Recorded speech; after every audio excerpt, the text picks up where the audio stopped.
An abandoned little boy, a devoted pediatrician, a secret buried for 4 years.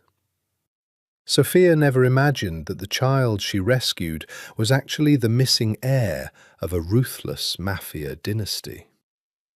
When the boy's powerful uncle finally finds them, love, loyalty, and family collide in a heartbreaking battle that will change all of their lives forever. You are listening to a story exclusively narrated on the Dark Romance Stories channel.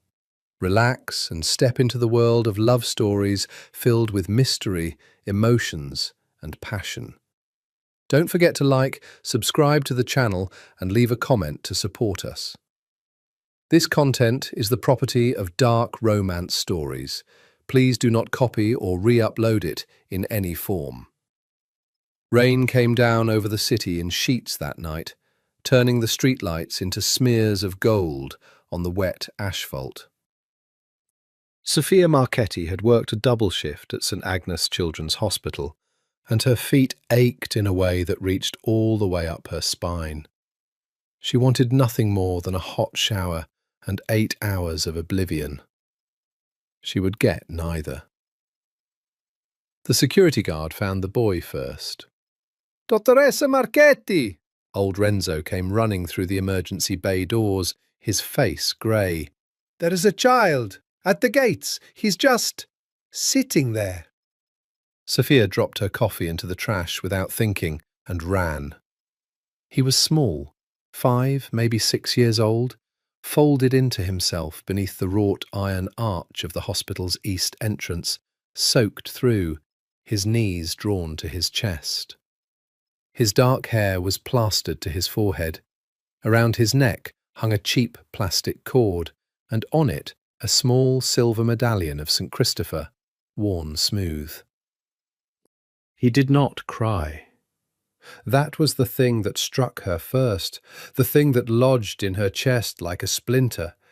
He did not cry. He simply looked up at her with enormous, wary eyes, the eyes of a creature that had learned the world was not safe. "Ciao, piccolo," she whispered, crouching so that she would not tower over him. Her scrubs soaked through instantly against the concrete. "My name is Sophia. I'm a doctor. Are you hurt?" He said nothing. His lips were blue at the edges. "Can you tell me your name?" A long silence. Then, in a voice so faint she nearly missed it, "Tommaso. But nobody calls me that." "What do they call you?" "Nothing. They don't call me anything." Something inside her broke quietly, the way ice cracks under a great weight before it gives. She pulled off her jacket and wrapped it around his thin shoulders, and when she lifted him, he weighed almost nothing, bird-like, wrong. He flinched, then went still, as if he had decided to trust her, or had simply run out of the strength to resist. Inside, under the flat white lights, she catalogued the evidence of his life with a physician's terrible clarity. Old bruises layered over new ones, a scar along his ribs that had healed badly, malnutrition, a fractured wrist months old that had never been set properly and had knit crooked. Every mark told a sentence in a language she wished she could not read. "Who did this to you?" she asked, not expecting an answer. Tommaso watched the fluorescent light hum above him. "The man," he said. "Whenever I asked about before I was his." The hospital called the police, and the police called child services, and child services filled out forms, and for 3 days Tommaso lived in the paediatric ward under Sophia's care. And in those 3 days, something happened that Sophia had no professional word for. He would not sleep unless she was in the room. He would not eat unless she sat beside him. When the social worker came to move him to a state facility, He wrapped his arms around Sophia's leg and made a sound, not a scream, but something worse, something torn and voiceless, a child who had learned that screaming brought punishment. "He has no family we can find," the social worker said quietly in the corridor, exhaustion in the lines of her face. "No missing persons match, no dental records, nothing. It's like he fell out of the sky." She looked at Sophia with the weariness of a woman who had watched too many children vanish into the system. "The waiting list for foster placement is 11 months. He'll go to a group home. You know what those are like." Sophia knew. She had treated the children who came out of them. "I'll take him," she heard herself say. The words surprised her more than anyone. She was 31, unmarried, married instead to 16-hour shifts and the ghosts of patients she had failed to save. She had told herself in 100 quiet moments that she was not built for a family, that the wound of her own childhood, a mother who drank, a father who left, a foster system that chewed her up and spat her out at 18, had scarred over something essential. And yet... "You can't be serious," the social worker said. "The paperwork, the vetting." "Then let's start the paperwork." That night, Sophia sat by Tommaso's bed and watched him sleep. For the first time in 3 days, he had let go of her hand, and she took it as a kind of miracle. She did not know, could not have known, that the small silver St. Christopher around the boy's neck had once belonged to a woman named Elena Caruso, who had pressed it into her infant son's palm on the day of his baptism, in a cathedral guarded by men with guns beneath their tailored coats. She did not know that 4 years earlier, during a war between two families that had painted the harbour red, a 2-year-old boy had been taken from a burning safe house and had never been seen again. She did not know that somewhere across the city, in a penthouse of black glass and colder marble, a man was still looking. She knew only the weight of the small hand that had held hers, and the promise she had made without meaning to. "You're mine now," she whispered to the sleeping child. "Nobody's going to hurt you again. I promise." It was the kind of promise the world exists to break. 6 months passed. They were, against all odds, good months. Tommaso, Tommy she called him now, began to sleep through the night. He began to laugh, small and startled at first, as if the sound frightened him, and then more freely. He drew pictures of the two of them, stick figures holding hands, a lopsided sun. He learnt that food came at regular hours and did not have to be hidden. He stopped flinching when she raised her hand to smooth his hair. He still would not talk about before. And sometimes, at the edge of sleep, he murmured things in a dialect Sophia didn't recognise, old Sicilian, guttural and archaic, words she couldn't understand and that no 5-year-old from this city should have known. She told herself it didn't matter. She was wrong about that, too. Marco Caruso did not believe in hope. Hope was a currency for the weak, a tax the desperate paid to the future. He believed in patterns, in leverage, in the cold arithmetic of cause and effect. For 4 years he had believed in one thing above all, that his nephew was dead, and that the man who had taken him would one day die screaming for it. Then the photograph arrived. It came in a plain envelope, hand-delivered to the club by a courier who did not know what he carried and did not live long enough to wonder. Inside was a single image, grainy, pulled from a hospital security feed 6 months old, showing a woman in scrubs carrying a small, dark-haired boy through a set of glass doors. And around the boy's neck, catching the light, a smudge of silver. Marco had been sitting in the back office of Veluto, the nightclub that laundered half the family's money, behind a wall of base and beautiful people, when his lieutenant Dario placed the photograph on the desk without a word. Marco looked at it for a long time. The music thudded through the walls like a second heartbeat. "Where?" he said finally. His voice was very quiet. It was always very quiet. Men had learned to fear the quiet in it more than any shout. "St. Agnes, Children's Hospital, North Side. The boy was abandoned there. The doctor took him in." Dario hesitated. "Marco, the medallion. It could be a coincidence. Thousands of those get made. It's not a coincidence." Marco stood. He was tall, broad through the shoulders, dressed in black that was the colour of expensive things and funerals both. His face was the kind of face sculptors ruin marble trying to capture. Hard, beautiful, utterly closed. Only his eyes moved, and they moved like a predator's, tracking, weighing. "My sister had that medallion blessed in Palermo. There are 3 others like it in the world, and I own 2 of them." He touched the edge of the photograph with one finger, almost gentle. "This is Tommaso." "We don't know that. I know it."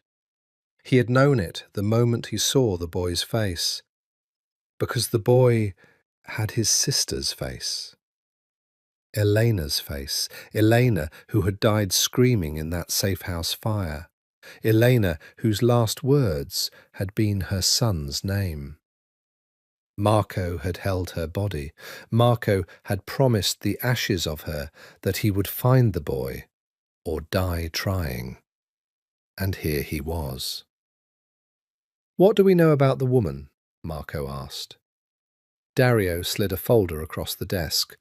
"Sofia Marchetti, 31, paediatrician, well-respected.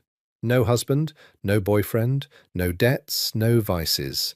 Grew up in foster care, clean as a nun." He paused. "She adopted the boy legally. It's airtight. If we take him, it's a kidnapping. And this time, it's us holding the child." Marco opened the folder. A woman's face looked back at him from a hospital ID photo. She was not smiling. It was a bad photograph, taken at the end of some brutal shift, but there was something in the set of her jaw, in the directness of her gaze, that arrested him. Dark hair pulled back, tired eyes that were nonetheless fierce, a mouth that looked like it knew how to say no. He studied her the way he studied everything, for weakness, for leverage, for the seam where he could apply pressure. He found none. That, in itself, was interesting. "She doesn't know what he is," Marco said. "No. She doesn't know what she's holding." He closed the folder. A boy the Amato family would still pay to see dead. A boy who is, right now, the only living heir to a throne 3 families have killed for. His jaw tightened. If Salvatore Amato learns that the child survived, and if he learns she has him— He did not finish the sentence. He didn't need to. Dario had seen what the Amato family did to loose ends. "I want eyes on the hospital," Marco said. "I want eyes on her apartment. I want to know her schedule, her routine, when she sleeps, when she wakes, who she talks to. No one touches her. No one touches the boy. Not yet." He picked up the photograph again, the woman carrying the child through the doors, and something crossed his face that he would have denied under torture. "I'll handle her myself." You? Dario blinked. Marco, you don't do field work. You send people. Not for this. He slid the photograph into the inside pocket of his coat, over his heart, where the weight of it would sit for weeks. This is family. He went the next morning. He told himself it was reconnaissance. He told himself he needed to see the boy with his own eyes before he committed the family's resources. He told himself a great many things, standing across the street from St. Agnes in the pale 7 a.m. light, watching a woman in a blue coat hurry through the entrance with a to-go coffee and a canvas bag, and the particular harried grace of someone perpetually running 5 minutes late. Sophia Marchetti in motion was nothing like her photograph. Her photograph was still. She was not still. She moved like weather, quick and warm and impatient, holding the door for an old man, laughing at something a colleague said, her whole face transforming when she laughed, so that for one instant she was almost unbearably lovely. Marco Caruso, who did not believe in hope, felt something shift in his chest. Some tectonic thing, ancient and unwelcome. He crushed it. He was very good at crushing things. He crossed the street and walked into the hospital where his nephew was being raised by a stranger, and he began, with the patience of a man who had waited 4 years, to take his family back. He came to her as a father. That was the story he'd built, and he wore it like a bespoke suit. Marco Caruso, private wealth manager, seeking a specialist for his young daughter's chronic condition, referred by a name in the hospital's donor registry that opened doors without questions. It was airtight.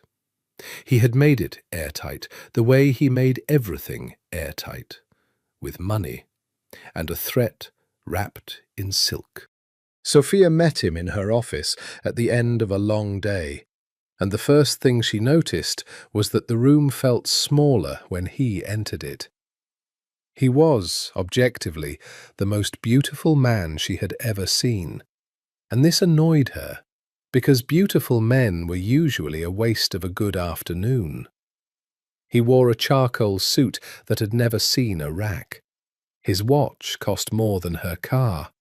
And his eyes, dark, patient, unnervingly attentive, settled on her and did not wander, did not flick to the diplomas on the wall or the clutter on her desk, but simply held her, as if she were the only object in the room worth looking at. Signor Caruso. She stood, offered her hand. His grip was dry and warm, and lingered a half-second too long. You wanted to discuss your daughter? I did. His voice was low, accented, cultured. He sat without being asked, one ankle crossing over his knee, entirely at ease. Though I confess, Dottoressa, I chose you specifically. You have a reputation. They say you treat the children the other doctors give up on. They say too much.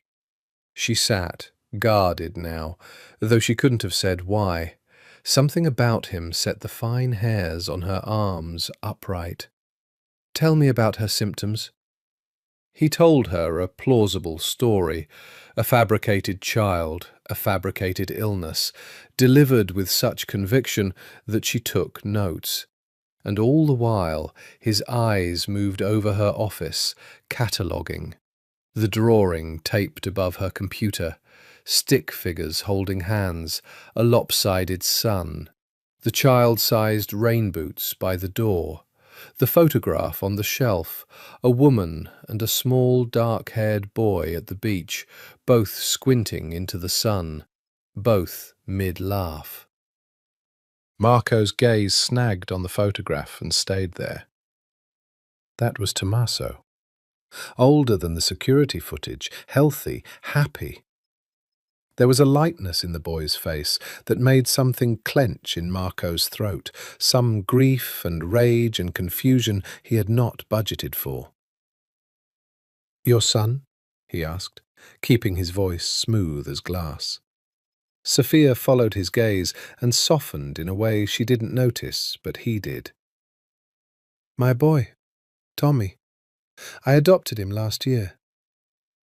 "He looks happy." "He is now." A shadow passed over her.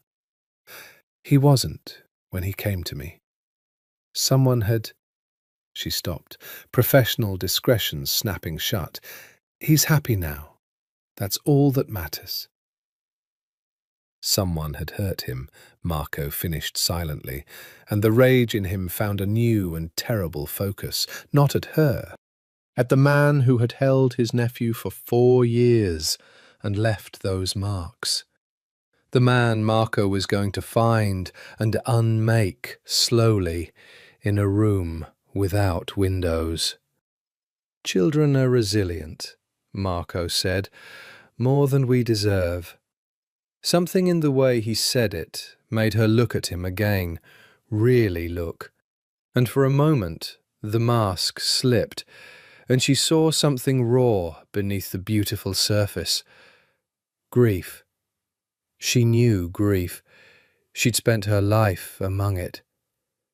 "You've lost someone," she said. It wasn't a question. Marco went very still. No one read him. No one.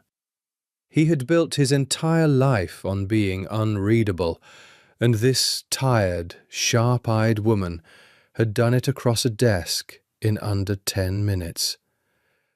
"My sister," he said, and was astonished to find it was the truth.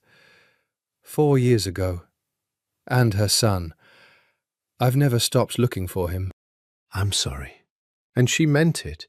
He could see that she meant it, that her sympathy was not performance, but a reflex as natural as breathing. It undid something in him. He had come here to assess an obstacle. He was discovering a person, and it was inconvenient beyond measure. They talked for an hour. It should have been 15 minutes. When his phone buzzed, Dario checking in, Marco silenced it without looking. He asked her questions he didn't need answers to, just to keep her talking, just to watch her hands move when she was passionate about something, just to hear the low, warm register her voice dropped into when she spoke about the children she'd saved. He was, he realized with cold horror, enjoying himself. "I should let you go home," he said, finally standing. "To your son." "To my son," she smiled, and again her whole face changed.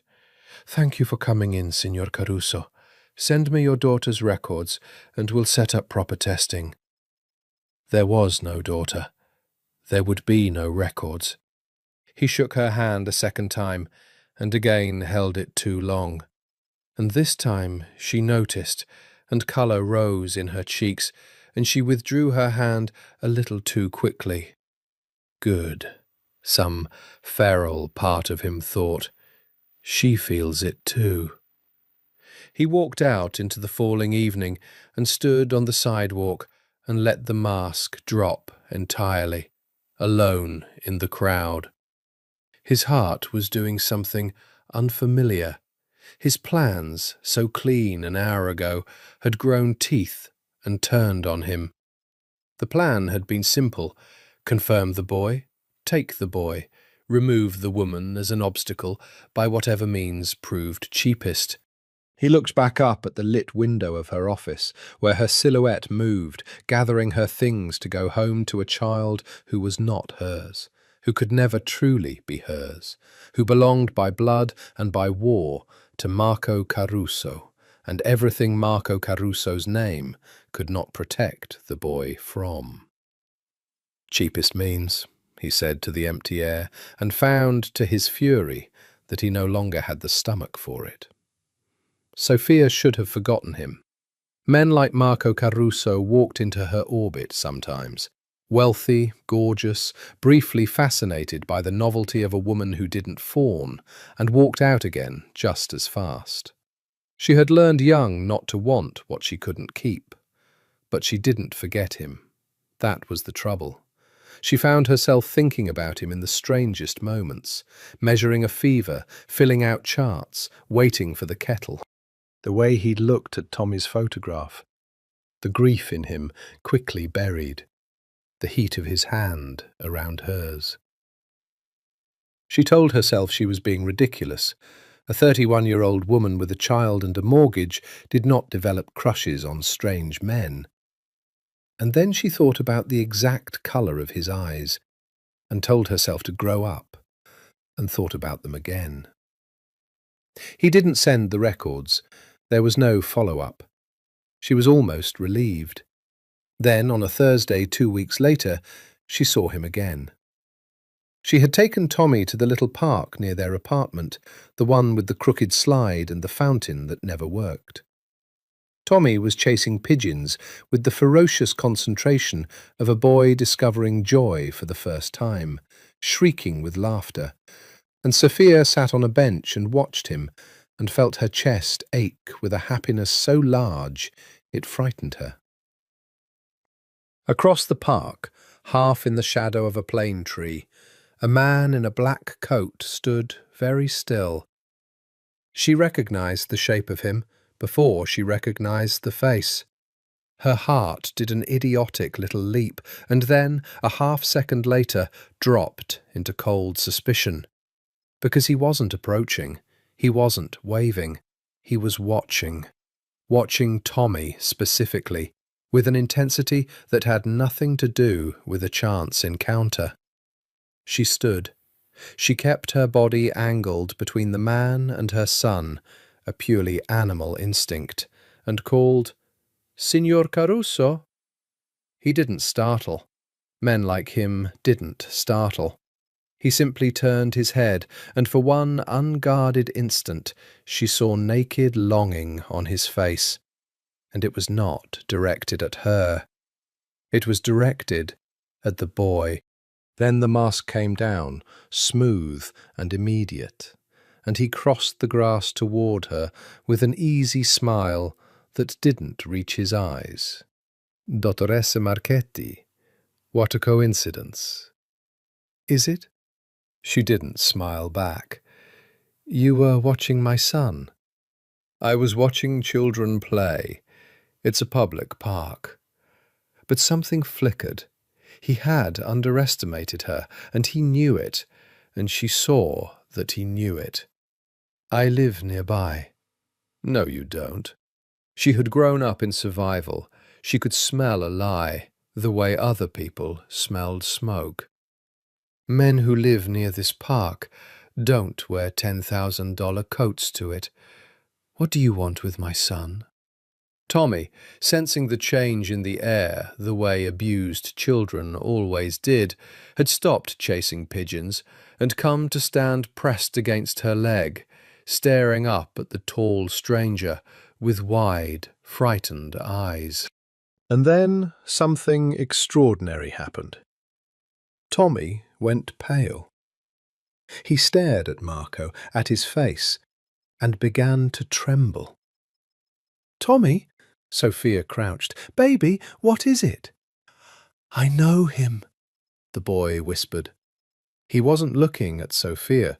He was looking at Marco, with an expression caught between terror and something older, something buried, a memory struggling up through 4 years of darkness. "I know his face. From before." The world went very quiet. Marco crouched too, slowly, bringing himself down to the boy's level, and when he spoke his voice had changed entirely. The ice gone, something rough and unbearably tender in its place. "You do know me, Tommaso," he said softly. "You were very small. You used to fall asleep on my chest. I used to sing to you. Do you remember the song?" And then, impossibly, He hummed a few bars of something, an old Sicilian lullaby, guttural and archaic, and Tommy's face crumpled, and the boy said the words Sophia had heard him murmur at the edge of sleep for a year, and never understood. Sophia stood up so fast the world tilted. "Who are you?" her voice cracked. "Who are you?" Marco rose to face her. There was no more pretending. He'd known this moment would come. He had simply not expected it to come in a park, with pigeons, with the boy trembling between them. "My name is Marco Caruso," he said, "and that boy is my nephew. His name is Tommaso Caruso. He was taken from my family 4 years ago during a war that killed his mother, my sister. I have been looking for him ever since." He looked at the child, then at her, and the tenderness curdled into something harder, something that had been forged in a burning safe house and never allowed to cool. "You've done a beautiful thing, raising him. I mean that. But he is mine, he is ours, and I've come to bring him home." Sophia's arms were around Tommy before she'd decided to move them. The boy pulled tight against her, her body a shield. "Get away from us," she said, low and shaking. "Get away from my son, or I will scream this park down." "Sophia, Dottoressa Marchetti," her eyes were wet and furious. "You lied to me. There's no daughter. There never was. You came into my office, you sat across from me, you looked at his picture, you played me." The betrayal of it was a physical pain, sharper than she'd expected, because some traitor part of her had liked him. Whatever you think you are to him, you are a stranger. And strangers don't get to walk up in a park and take a child. There are laws. Marco Caruso smiled then, and it was the coldest thing she had ever seen. And for the first time she understood that the beautiful man in the beautiful coat was something far more dangerous than she'd let herself believe. "Dottoressa," he said gently, "in my world, I am the law." She ran. Of course she ran, scooped Tommy onto her hip and walked fast out of the park, not looking back, her pulse a war drum. And Marco let her go, because a man who understands power knows that chasing is what the weak do. She didn't sleep that night. She sat on the floor of Tommy's room with her back against his bed and watched him breathe and tried to make her mind work. She'd looked up the name the moment she got home, her hands shaking over her phone. Caruso. The results had made her cold all over. Old money, shipping and real estate and construction on paper. And beneath the paper, in the careful language of journalists who feared lawsuits and, worse, alleged organised crime family. Federal investigations, none successful. 3 witnesses who recanted, 2 who disappeared. She had adopted the lost grandson of a crime dynasty. And now they had come for him. The next morning there was a car outside the hospital, black, gleaming, patient.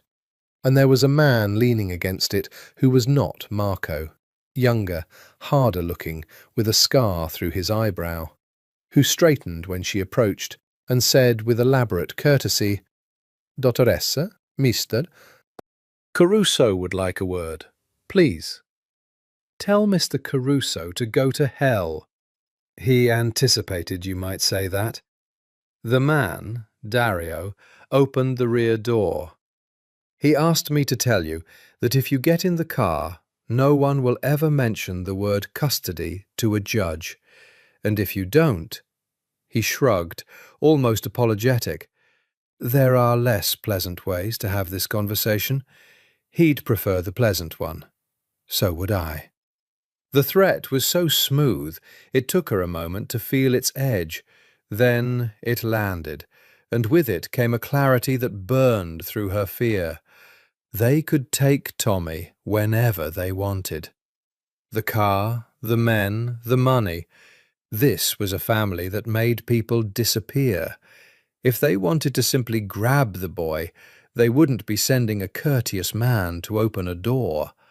That Marco was talking to her at all meant something. It meant she had leverage she didn't understand yet. She got in the car. They drove her not to a warehouse or a back alley, but to the top of the city, to a tower of black glass, up an elevator that required a key, into a penthouse that made her feel acutely every worn seam of her second-hand coat. Floor-to-ceiling windows, the city sprawled beneath like a circuit board. Everything was black and grey and gold, cold and beautiful and immaculate, and in the centre of it stood Marco Caruso, in shirt-sleeves, no jacket, sleeves rolled to the forearm, looking out at his kingdom. He turned when she entered. His eyes moved over her once, head to foot, and she felt it like a hand. "You came," he said. "Good. You didn't leave me a choice." "There's always a choice." He gestured to a low sofa, the colour of storm clouds. "Sit, please. I had coffee made. You take it black, no sugar. You drink it to stay awake, not for pleasure." He said it as an observation, not a boast, and it chilled her more than a boast would have. He'd been watching her long enough to know how she took her coffee. She didn't sit. "How long have you been watching us?" "Long enough to know you're a good mother, which complicates things." He poured the coffee anyway, 2 cups, and set hers on the glass table.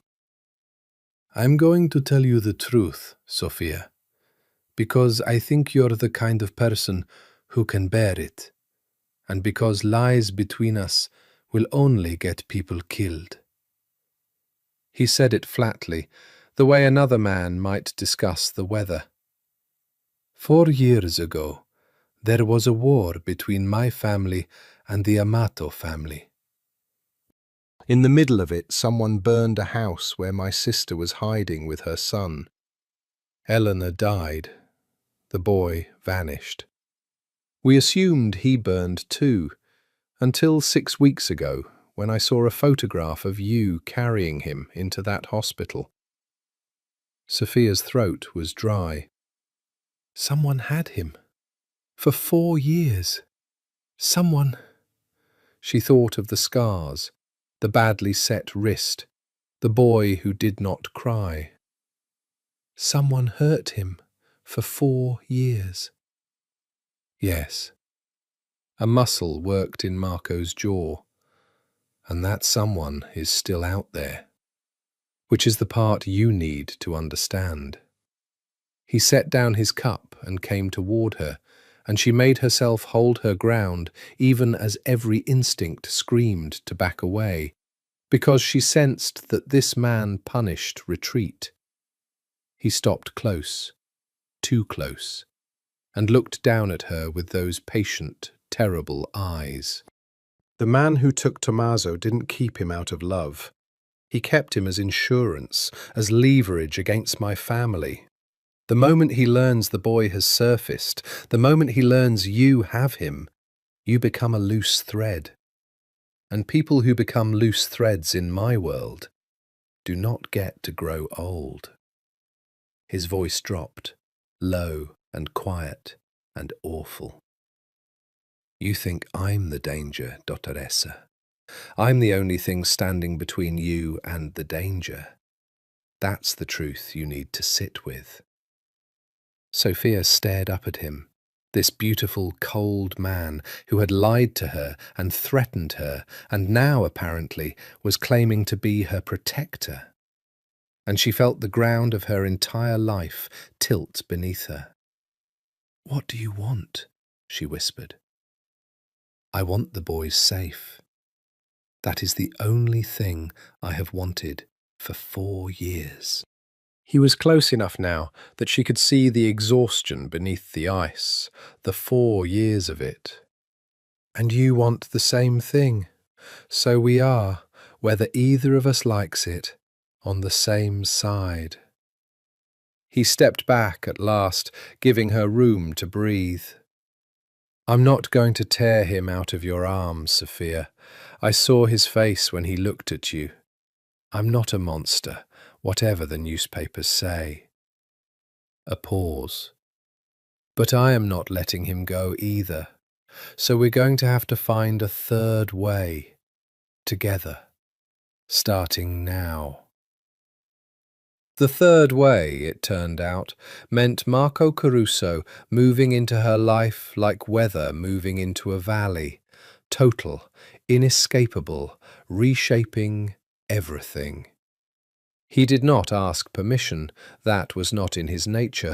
Within 2 days there was a man parked outside her building at all hours, unfailingly polite, who called her Dottoressa and carried her groceries, and would, she understood, kill for her without hesitation.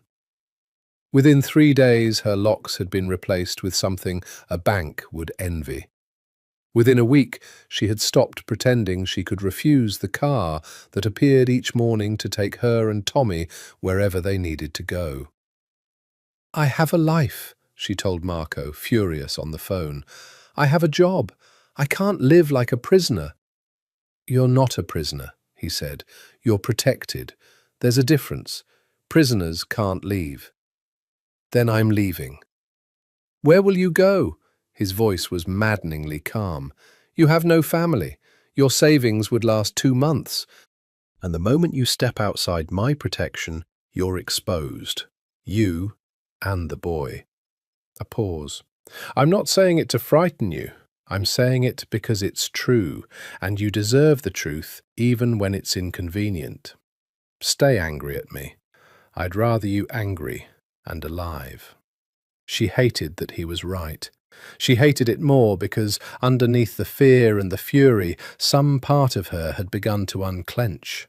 Some part that had spent a lifetime carrying everything alone had felt the terrible relief of a stronger hand taking part of the weight. She refused to name that part. She fed it to the fire of her anger and kept going. Tommy complicated everything, because Tommy remembered him.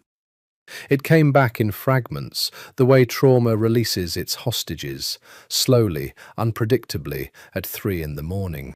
He remembered the lullaby. He remembered a woman's perfume he couldn't name, that Sophia later realized was his dead mother's. And he remembered Marco. Zio Marco, he began to call him, tentatively at first, then with a hunger that broke Sophia's heart. Remembered being carried on his shoulders, remembered a man who threw him in the air, and always, always caught him.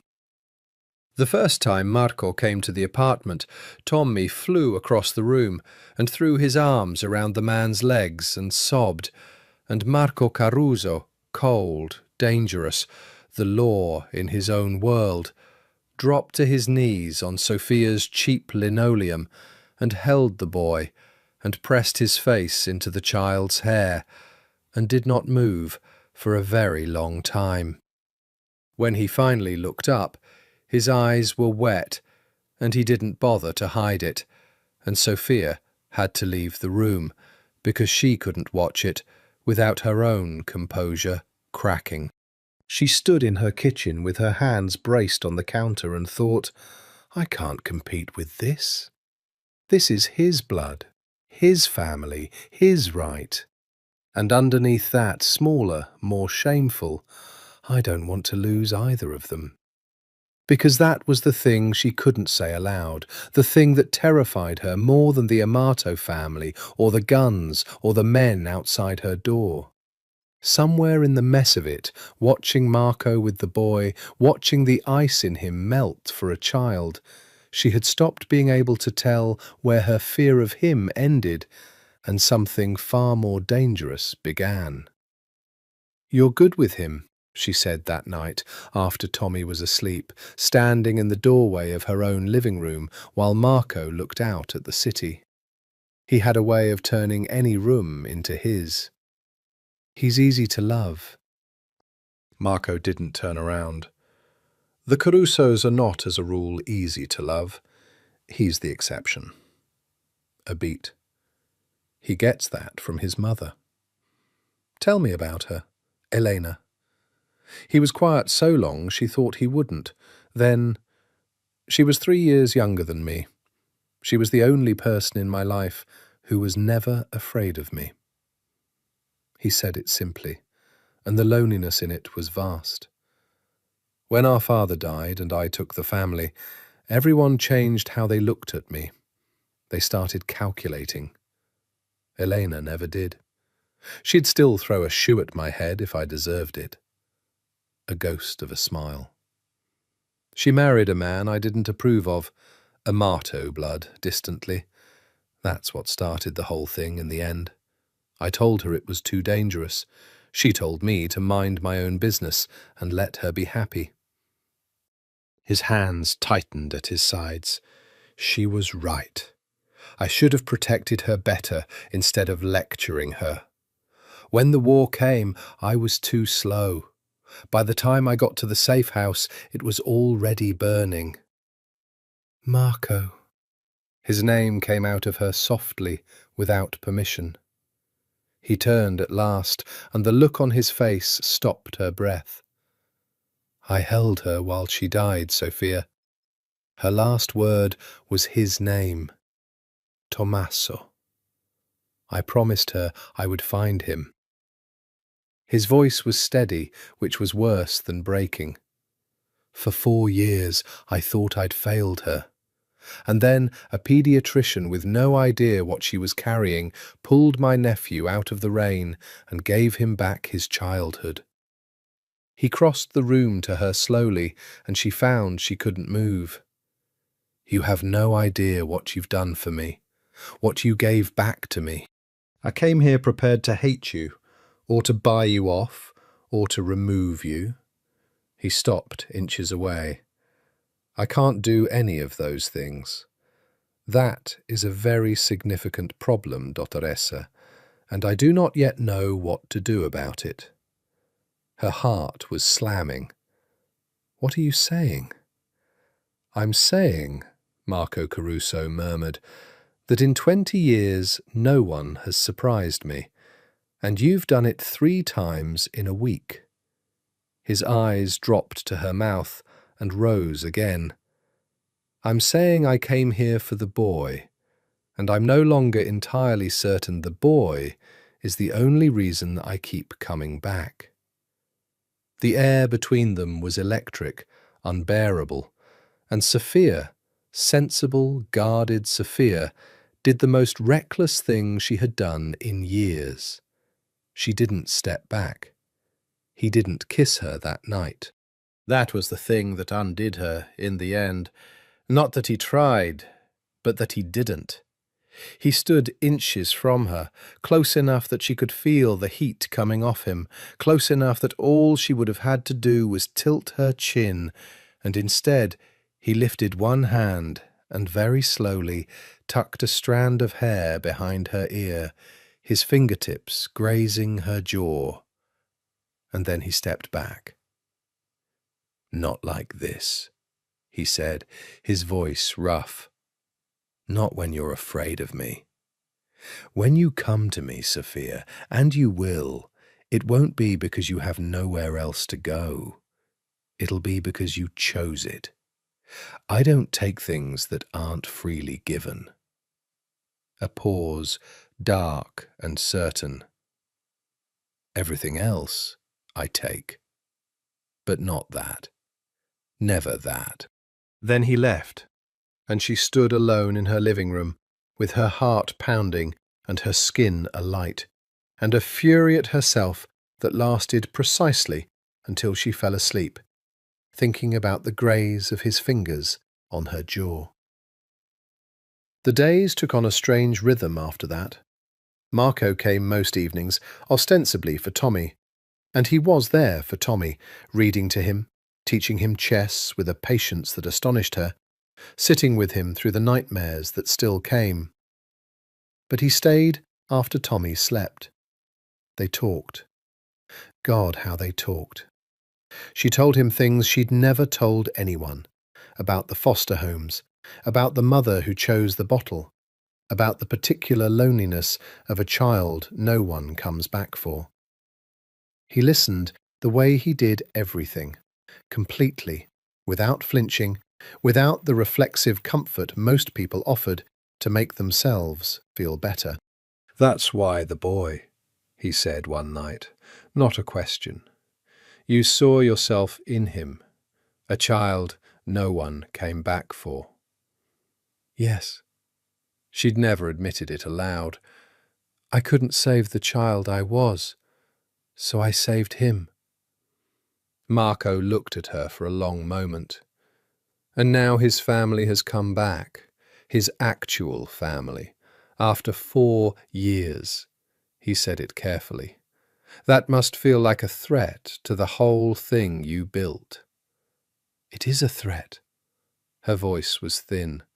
"You're going to take him. Maybe not today, maybe not with force, but eventually. He's a Caruso. He has a birthright, whatever that means in your world.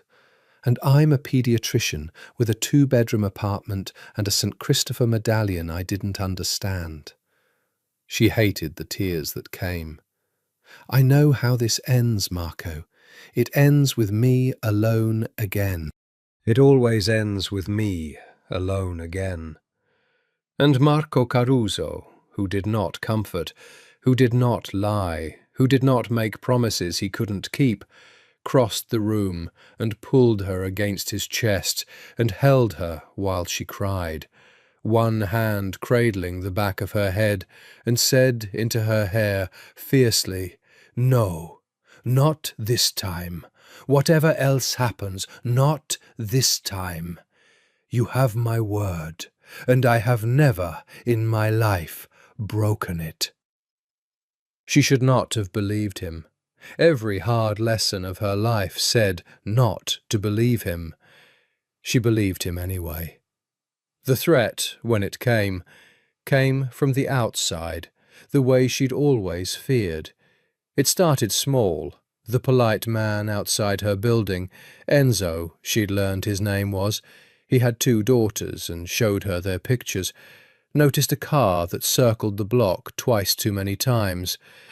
Then a delivery arrived at the hospital, addressed to her by name, containing nothing, just an empty box, which the family's security tore apart looking for a device, and found only a message in the very fact of it.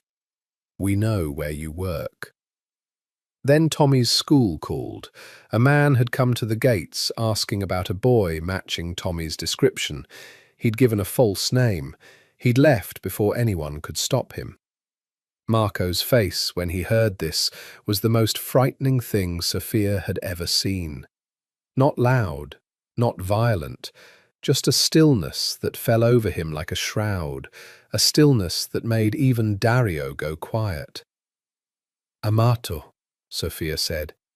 "It's the Amato family." "No." Marco's voice was very soft. "The Amatos wouldn't be this careful. They'd send 10 men and take him in broad daylight and dare me to respond." He stared at the wall, thinking, and she watched the machine of his mind turn over. This is careful. This is someone who's had practice being quiet. Someone who kept a child hidden for 4 years without anyone finding out. His eyes found hers, and there was a terrible new certainty in them.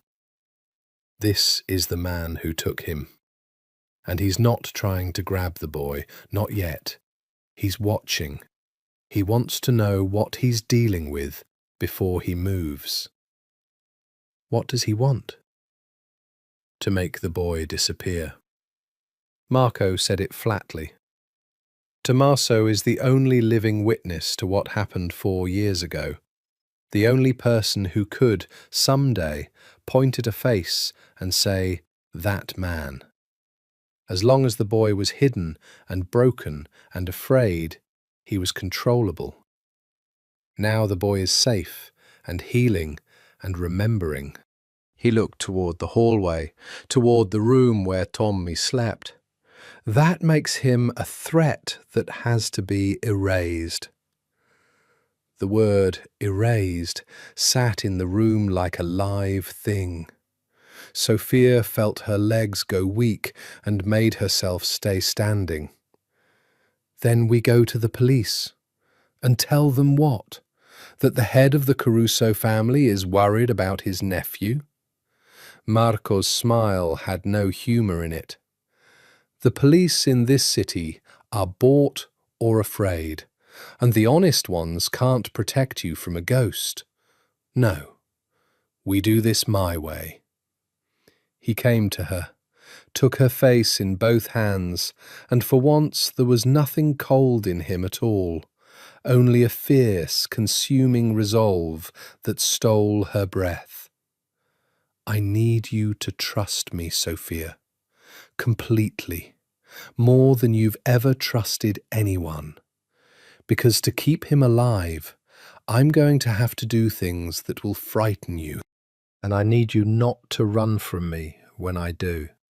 She looked into the eyes of the dangerous man she was falling for and made the choice that would change everything. I trust you, she said.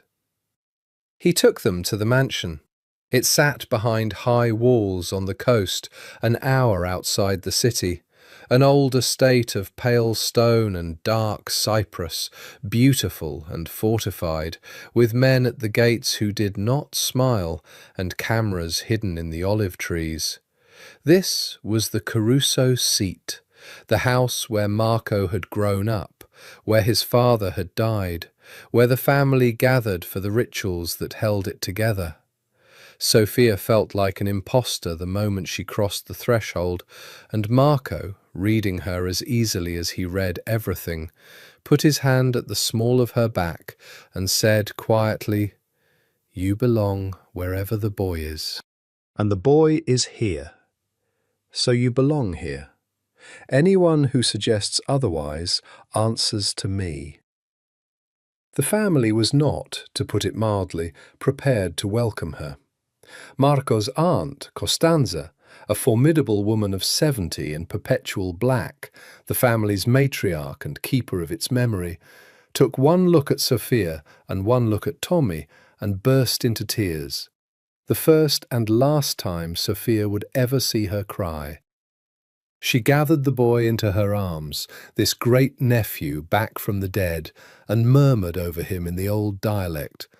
And then she turned her wet eyes on Sophia and said in accented English, You kept him alive. You are family now, whether you wish it or not. In this house, that is not a small thing." And it was the closest thing to acceptance Sophia would get from the old woman, and it was enough. The others were harder. There was a cousin, Vincenzo, sleek, charming, always smiling, the kind of handsome that curdled the longer you looked at it. He kissed Sophia's hand too long and called her bellissima and watched her with an interest that made her skin crawl. Marco noticed. Marco noticed everything. The temperature in the room dropped several degrees, and Vincenzo, who was not a stupid man, released her hand and stepped back with a smile that had learned its lesson. "My cousin forgets himself," Marco said pleasantly. His hand had returned to Sophia's back, openly possessive now, a claim staked in front of the whole family. "Sophia is under my protection. That means my personal protection. I trust that's clear to everyone." It was clear. The word went through the room like a current. The boss has claimed the woman. Sophia felt herself colour, felt the eyes of the family reassessing her, and felt, beneath her mortification, a hot, forbidden thrill she was ashamed of. That night, the mansion held a dinner in the boy's honour, and Sophia understood for the first time the world she'd stumbled into. Crystal and candlelight, and men whose easy laughter didn't reach their watchful eyes. talk of shipping and construction that she knew now to be code for other things. Beautiful women in expensive dresses who looked at Marco with open hunger and at Sophia with open assessment. And Marco at the head of the table, cold and gracious and absolutely in command, a king in his own kingdom, and every so often his gaze finding her down the length of the table with an intensity that made the crystal and the candlelight blur into irrelevance. One of the beautiful women cornered her by the terrace doors. She introduced herself as Bianca, and she had the smile of a woman who was used to getting what she wanted. And what she wanted, it became instantly clear, was Marco. "So you're the little doctor," Bianca said, sipping wine. "Everyone's talking about you. Marco Caruso, playing house with a nobody from the north side." Her eyes glittered. "Enjoy it while it lasts, cara. Men like him don't marry the help. They keep her, they tire of her, and they marry someone who understands the life. Someone like me." She leaned in, perfume thick and expensive. "He and I have history. We'll have a future too. You're just a chapter." Sophia, who had faced down drunk parents and dying children and the entire foster system, was not easily intimidated. She smiled sweetly.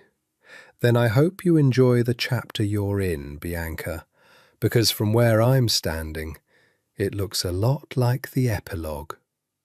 She walked away with her head high, and she felt Bianca's glare on her back like heat. And she did not see Marco, across the room, mid-conversation with a man twice his age, watch the entire exchange with the faint, dangerous smile of a man who had just watched his woman win a fight he hadn't known he needed her to win. Later, on the terrace, in the dark, with the sea whispering below, he found her. "Bianca," he said, "is not a chapter. She's a footnote, and she never was more than that." "I don't care what she was." Sophia's chin came up. "I'm not one of these women, Marco. I'm not going to fight over you in a dress that costs more than my rent. I have a son to think about.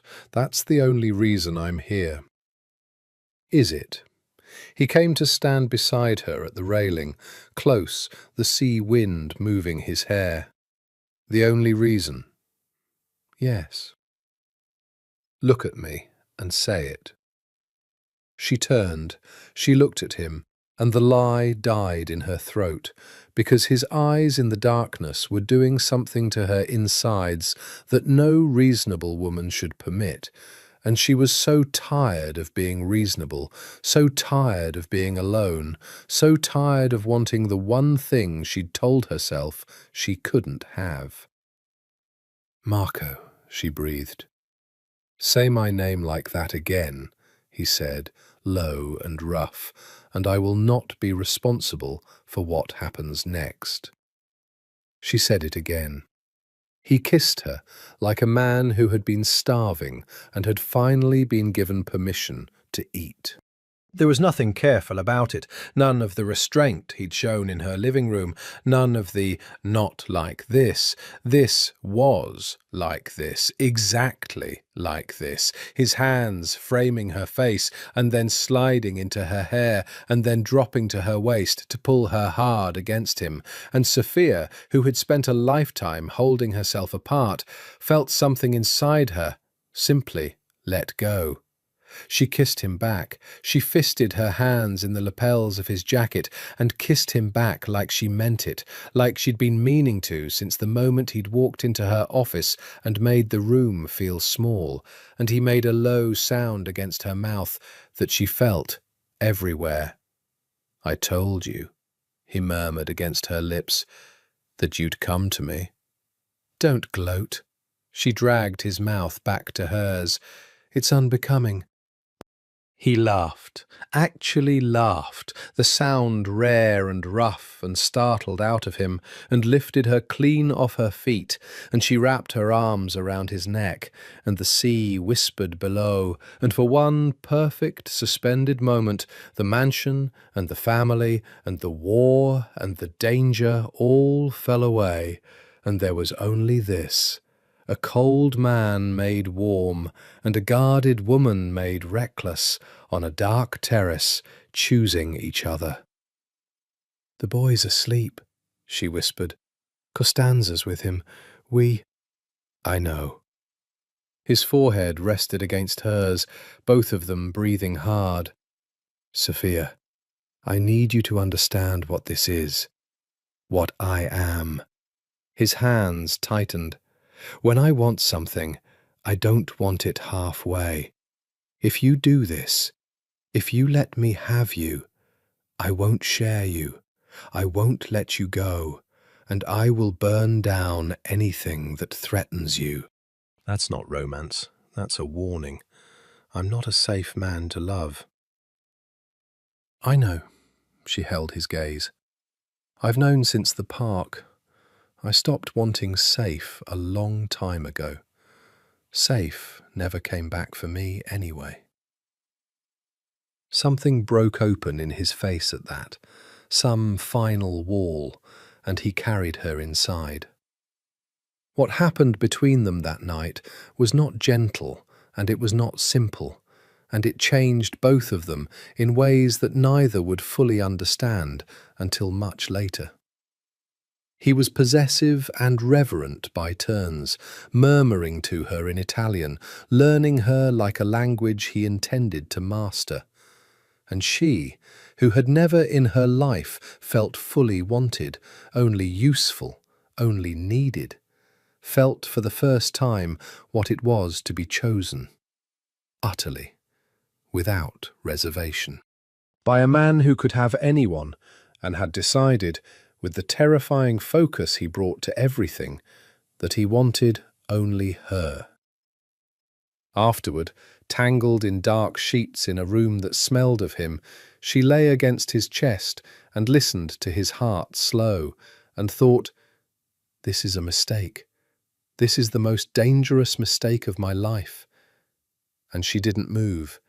She didn't want to move. She pressed her ear to the mistake and stayed. "What are you thinking?" he murmured into her hair. "Your mind never stops. I can feel it." "I'm thinking that I don't know how to do this."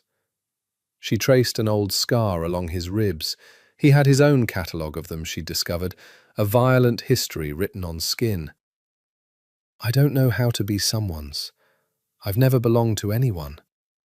Every time I've let myself get close to something, it's been taken." His arm tightened around her. "You belong to me now." He said it not as a 10-word, but as a fact, immovable as the sea below them. "The world is going to try to take you from me. It's going to try to take him. I've spent my whole life learning how to make sure the world doesn't get what it wants." His mouth brushed her temple. "Let them try, Sophia. Let all of them try." She fell asleep to the sound of that promise, and did not know that even as she slept, a man across the city was studying a photograph of her face, learning the shape of what he intended to destroy. Dario found it while Sophia slept. 4 years of dead ends, and the thread finally pulled loose from an unlikely place. A nun. Sister Agatha, who ran a shelter on the industrial edge of the city, had 3 weeks earlier treated a feverish boy brought in by a man she didn't like. The man had paid cash, given a false name, and left in a hurry. The nun kept records, the way the faithful keep everything, carefully and in ink. She remembered the man's face, And when Dario showed her a book of photographs, her finger came down without hesitation. "Him," she said. "God forgive me, there is something dead behind that one's eyes." The face belonged to a man named Thomas Reyes, a former Amato soldier who had vanished from the family's rolls 4 years ago and been presumed dead. Not dead. Gone to ground. Gone to ground with a stolen child. Marco laid it all out for Sophia over coffee the next morning, in the pale light of the mansion's kitchen, and she felt the last of her disbelief burn away. This was real. A man with a name and a face had kept her son in the dark for 4 years, had put those scars on that small body, and was now circling them like a shark that had scented blood. "Why?" she asked. "Why keep him alive at all? If he only wanted leverage, why not just—" She couldn't finish. "Because a dead child is worth nothing." Marco's voice was flat. "A living one is a chip he could cash in someday. As long as the war might reignite, the boy was insurance, proof he could produce or destroy the Caruso heir. Reyes was never loyal to the Amatos or to us. He was loyal to himself. He took the boy in the chaos, and he spent 4 years waiting to see who'd pay the most for him." His jaw tightened. "But now the calculus has changed. The boy is out of his hands. And a boy who's safe and healing and talking is no longer an asset. He's a liability. The only way Reyes stays safe is if Tommaso never grows up to name him." "So he'll try to kill a 6-year-old? Sophia's voice shook with rage now, not fear. "To protect himself?" "Yes." Marco reached across the table and took her hand. "And I am going to find him first. I already have people looking. But I need something from you, and you're not going to like it." "What?" "I need Tommaso to remember," he held her gaze steadily, "everything he can. Reyes will have a hole he's hiding in, a routine, a face people know him by. Tommaso lived with him for 4 years. Somewhere in that little head is the thread that leads to him. I need you, gently, carefully, as the doctor and the mother he trusts, to help him remember." Sophia's hand went cold in his. "No, Sophia, no. Do you have any idea what you're asking?" She pulled her hand back. "He's finally okay. He sleeps through the night. He laughs. He's finally letting himself be a child. And you want me to walk him back into the worst thing that ever happened to him, to dig through his trauma so you can find a man to kill?" She stood, furious. "I won't do it. I'm his mother. My job is to protect him from that man, not to use him as a map." Marco absorbed her fury without flinching, and when he spoke, his voice was terrible in its calm. "And what happens when Reyes gets to him first? What happens when I don't find him in time, because the one thing that could have led me to him stayed locked in a little boy's memory because we were too tender to look?" He stood too, and the kitchen felt suddenly very small. "I am not asking you to hurt him, Sophia. I am asking you to help me save his life. Those are not the same thing, and you're too smart to pretend they are." The silence between them was electric, with the first real fight of their new, fragile thing. "There has to be another way," she said. "If there is, I'll find it. I'll look for it." He came around the table to her. "But if I can't, I need you with me on this. I need us on the same side. The moment we fracture, the moment we're fighting each other instead of him, is the moment he wins. He took her face in his hands. I know I'm asking you to trust me with the thing you love most in the world. I don't take that lightly. I have never asked anyone to trust me with anything. I'm asking you. And Sophia, looking into the eyes of the dangerous man who held her son's life and her own heart in his scarred and capable hands, felt herself yield, not out of weakness, but out of the terrible logic of love. If it hurts him, she whispered, if I see it hurting him, I stop. And you don't argue. Those are my terms. Those are your terms, Marco agreed. I accept them. That night they began. Slowly, gently. Sophia sat with Tommy and his crayons and his stuffed rabbit, and she did not ask him about the man. She asked him about rooms, about windows, about the sounds he used to hear. And Tommy, safe in the circle of her arms, began, haltingly, in the way that broke her heart, to draw. He drew a room with no windows. He drew a red door. He drew over and over the same shape in the corner of every picture, a tall shape that he pressed the crayon so hard against the paper, tore. And then, without being asked, in a small, flat voice, Tommy said, there were boats.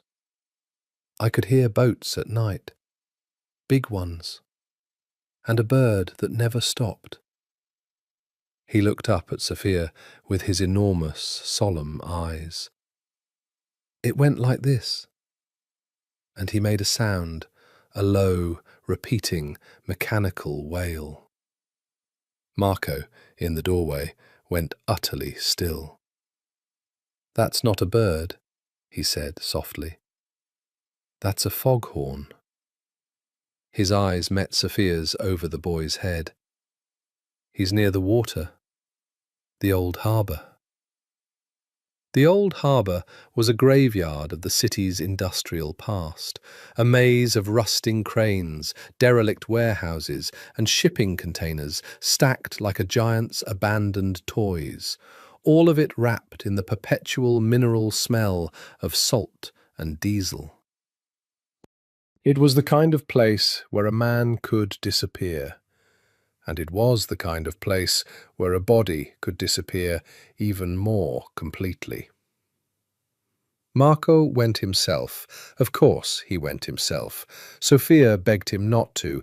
He kissed her forehead and told her to stay with Tommy behind the mansion's walls, and left before dawn with Dario and 4 men who moved like they'd done this many times before. Sophia spent the day in a state of controlled terror. She played with Tommy. She helped Costanza in the kitchen, the old woman's hands steady as she rolled pasta, teaching Sophia the shapes as if the world were not on fire. He will come back, Costanza said, without looking up. That one always comes back. It is the men around him who don't. She glanced at Sophia. You love him. I do not lie to an old woman in her own kitchen. A ghost of a smile. You love him. Good. He needs it. He has been alone at the top of this family since he was a boy. His father made him hard because the life required it, and it cost him everything soft.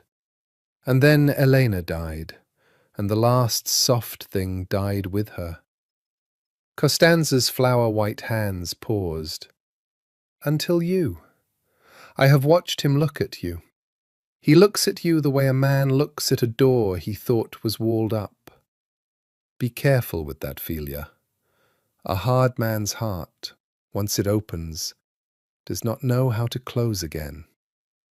He will love you the way he does everything, completely, dangerously. It will be the best thing that ever happened to you, and it will terrify you. And both of those will be true at once. Sophia's throat was tight. And if he doesn't come back? Costanza looked at her a long moment. Then you will raise that boy to know who his mother was and who his uncle was, and you will make them worth remembering. That is what the women of this family do. We remember. We are the memory that the guns cannot kill. She pressed a ball of dough into Sophia's hands. Now, fold. It keeps the hands busy, so the heart cannot run away with you. They found the room by nightfall. It was in the belly of a warehouse near the water, exactly as Tommy had drawn it.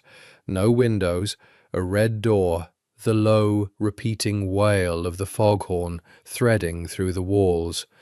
It was empty. Reyes was gone, but he had been there recently.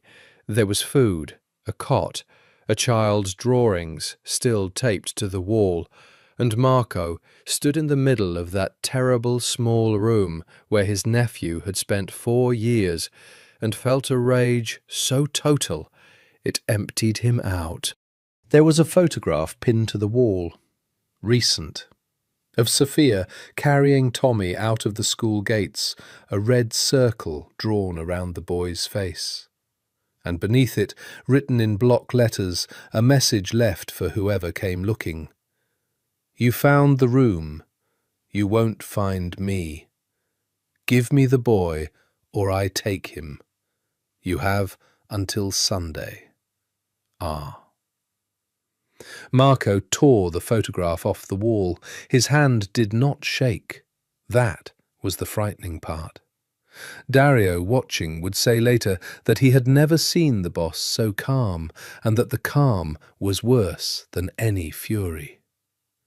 Sunday, Dario said. That's 3 days.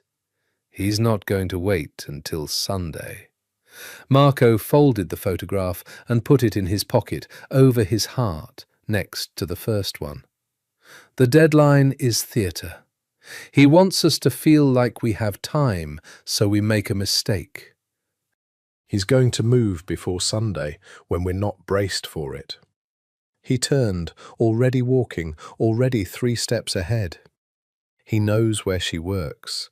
He knows where the boy goes to school. He knows the mansion, or he wouldn't have left this here. He had to know we'd find the room, which means he wanted us to find it, which means this is misdirection.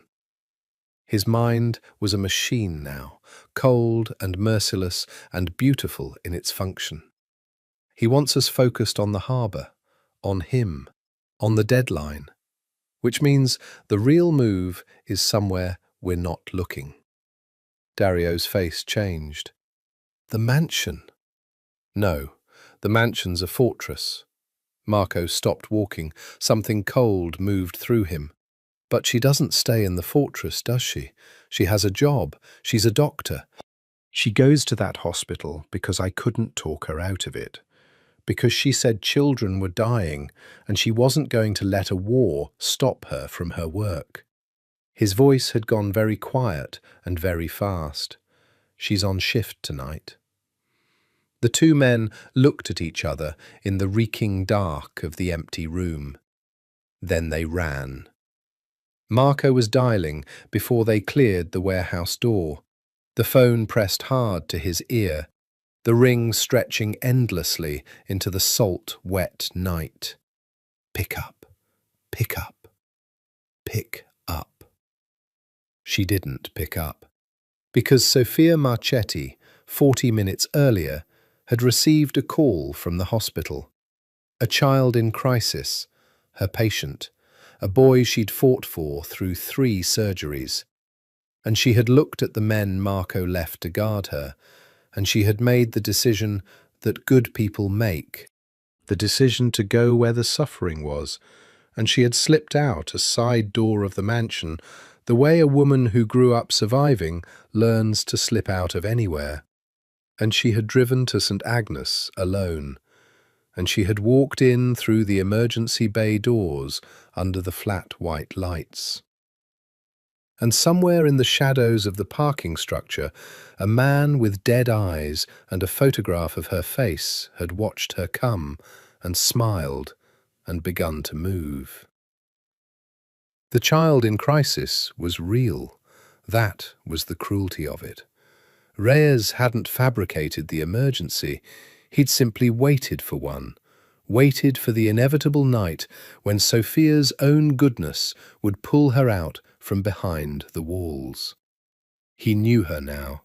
He'd studied her the way Marco had studied her, and he'd learned the same thing Marco had learned, that this was a woman who would run toward a dying child through any danger. Sophia stabilized her patient at 11:40 p.m. A near thing, a very near thing, but the boy's numbers climbed back from the edge, and his mother wept in the hallway, and Sophia let herself feel, for one exhausted moment, the old, clean joy of the work. She had saved someone.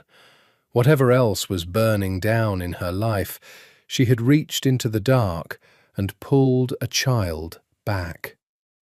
She was still riding that when she stepped into the stairwell to head for the residence lounge and her phone, which she'd silenced during the code and forgotten to check. The stairwell door closed behind her with a heavy click, and a voice from the shadows above said, conversationally, "You saved that one. You're good at it. He talks about you, you know, the boy, whenever I let him talk." A figure descended into the sick green light of the emergency exit sign. "He called you Mama. After 4 years. Took me 2 to get him to stop calling for the dead one, and you got him to call you Mama in a year." Thomas Reyes smiled. It did not reach his eyes. Nothing reached his eyes. Impressive. Sophia did not scream. Some deep animal part of her knew that screaming would use air she needed. She backed against the door, her hand groping behind her for the handle, and found it locked from this side. Of course it was. He'd have seen to that. "You're Reyes," she said. Keep him talking. Every second was a second closer to someone finding her. "He knows my name." Reyes tilted his head. "I told you he talks too much. That's the whole problem, isn't it?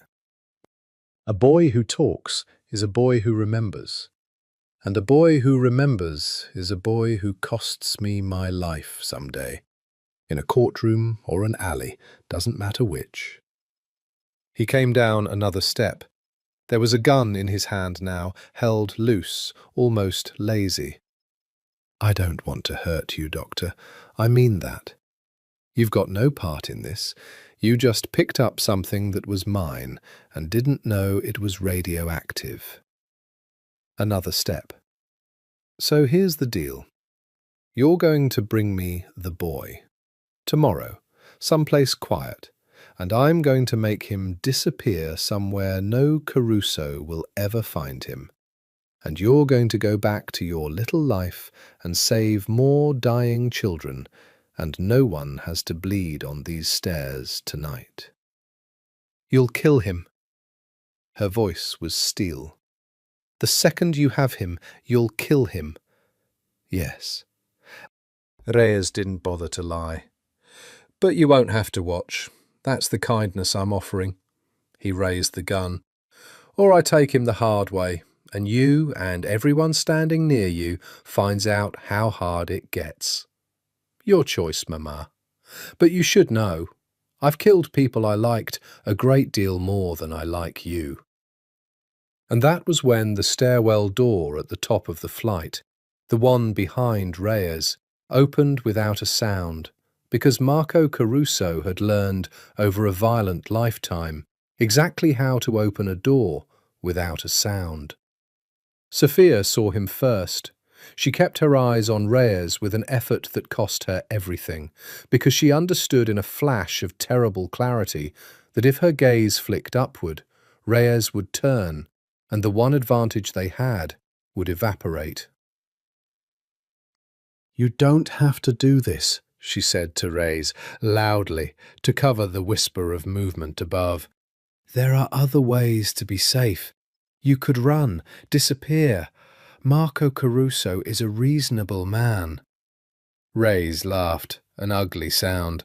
Caruso is a lot of things, sweetheart. Reasonable isn't.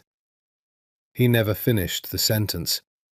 What happened next happened in under 3 seconds, and Sophia would spend months trying to reassemble it in her memory and never fully manage. Marco came down the stairs like something poured out of the dark. Reyes, some soldier's instinct firing too late, began to turn. The gun came up. There was a sound, not the movie crack she expected, but a flat, brutal pop that slapped off the concrete walls and left her ears ringing. And then a second one. And then the two men were a single thrashing shape against the railing, and Sophia was screaming now, screaming Marco's name, and the gun skittered down the stairs and came to rest against her foot. She grabbed it. She'd never held a gun in her life. She held it in both shaking hands and pointed it at the tangle of men, and could not fire, could not tell them apart. And then the shape resolved, and one man went over the railing. The sound he made hitting the landing below was the worst sound Sophia had ever heard. Silence then. Ringing silence. And Marco Caruso pulled himself up against the railing, one hand pressed to his side, where the black of his shirt was going a wetter, darker black, and looked down at her with those patient, terrible eyes, and said, in a voice gone thin, "You didn't stay behind the walls. You're shot." She dropped the gun, was at his side, her doctor's hands already tearing at his shirt, and yes, there, a wound in his side, blood coming fast, too fast. "Marco, Marco, you're shot! Oh, God!" "Is he dead?" Marco's eyes had already gone past her, down the stairwell, to the crumpled shape on the landing below. "Reyes, is he—" "I don't care about him. Sit. Sit, damn you, I have to stop the bleeding. Sophia." He caught her wrist with surprising strength. His eyes found hers and held them, and even now, even bleeding, there was iron in him. "Is he dead?" She made herself look. The shape on the landing had not moved. It would not move again. "Yes," she whispered. "He's dead." And Marco Caruso closed his eyes and let go of her wrist and let himself at last begin to fall into her arms, which were already there, which had been there, which held him up against the weight of everything, as the stairwell filled with the sound of running feet. They did not take him to a hospital. That was the first thing Sophia learned about the depth of the world she'd entered, that men like Marco Caruso did not go to hospitals with gunshot wounds, because gunshot wounds meant police reports, and police reports meant questions, and questions meant exposure. Instead, Dario and 2 others carried him, fast, controlled, practiced, to a car, and the car drove not to St. Agnes, but to a private clinic that existed on no public registry, staffed by a doctor who asked no questions because the family paid him not to. Sophia rode in the back with Marco's head in her lap, her hands pressed against the wound, keeping pressure the way she'd been trained. And she talked to him the whole way, a steady stream of medical fact and desperate reassurance, because talking was the only thing keeping her from shattering. "Through and through," she said, more to herself than to him. "The bullet went through. That's good. That's actually good. It means I don't have to. Marco, stay with me. Look at me. You have to stay awake." "I'm awake." His voice was faint but present. His hand found hers where it pressed against him, slick with his blood, and held it. "You've got good hands, Dottoressa." Steady hands. I noticed the first day. Don't you dare get charming while you're bleeding out in my lap. A ghost of a laugh which turned into a wince. You went to the hospital after I told you to stay. A child was dying, Marco. I know. His fingers tightened on hers. That's why I'm not angry. That's who you are. It's the whole reason. He stopped, breathing carefully around the pain. It's the whole reason I couldn't do what I came to do back at the beginning. Buy you off. Remove you.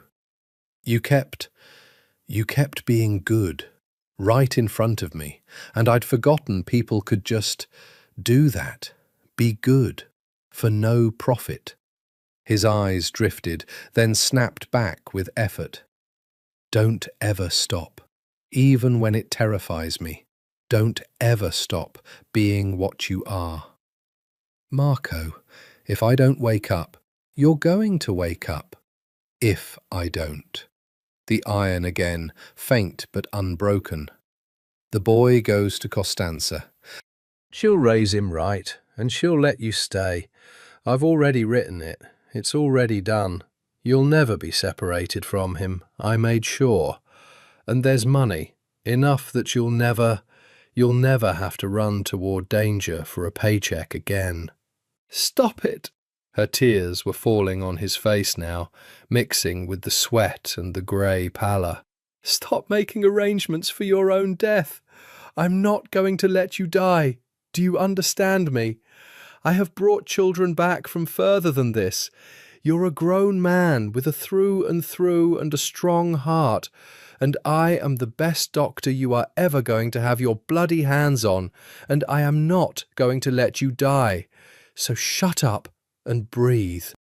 And Marco Caruso feared across the city the law in his own world, a man who had never in his life taken an order from anyone, looked up at the furious, weeping woman holding his life in her steady hands, and did the most extraordinary thing. He obeyed. The clinic's doctor worked for 2 hours. Sophia scrubbed in beside him. She would not be kept out, and no one was foolish enough to try. And the two of them, the underworld surgeon and the paediatrician, brought Marco Caruso back from the edge he'd walked to on her behalf. When it was done, when he was stable and stitched and sleeping under clean white sheets with colour slowly returning to his face, Sophia walked out into the corridor on legs that no longer worked properly and slid down the wall until she was sitting on the floor, and she put her face in her blood-stained hands, and she finally let herself break. Dario found her there. He was quiet a moment, this hard man with the scar through his eyebrow, and then he lowered himself to the floor beside her, keeping a respectful distance. He's never done that, Dario said finally.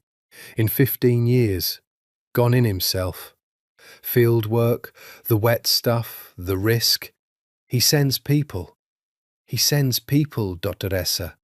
That's what a boss does. He sits at the top and he sends people, and he stays clean and he stays alive.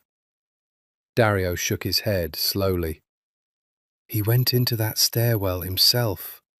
He didn't wait for us to clear it. He heard your name and he just went. I've never seen him do anything for anybody the way he did that for you tonight. A pause. I don't know if that's a comfort or a warning. Maybe both. But you should know what it means. It means you're the exception to the one rule that's kept him alive since he was 19 years old. He got to his feet, offered her his hand, and pulled her up. Don't waste it. And don't break him. A man like that only opens up once. Sophia went back into the room. She pulled a chair to the bed and took Marco's hand. Clean now. both of them clean now, the blood scrubbed away. And she watched him breathe, the way she'd watched Tommy breathe on that first terrible night, a year and a lifetime ago. Near dawn, his eyes opened. They found her immediately, as if he'd known exactly where she'd be. "You stayed," he murmured. "I stayed." She lifted his hand and pressed her lips to his knuckles. "I'm going to keep staying. Get used to it." Something moved through his face, relief and wonder, and a fear he'd never admit to.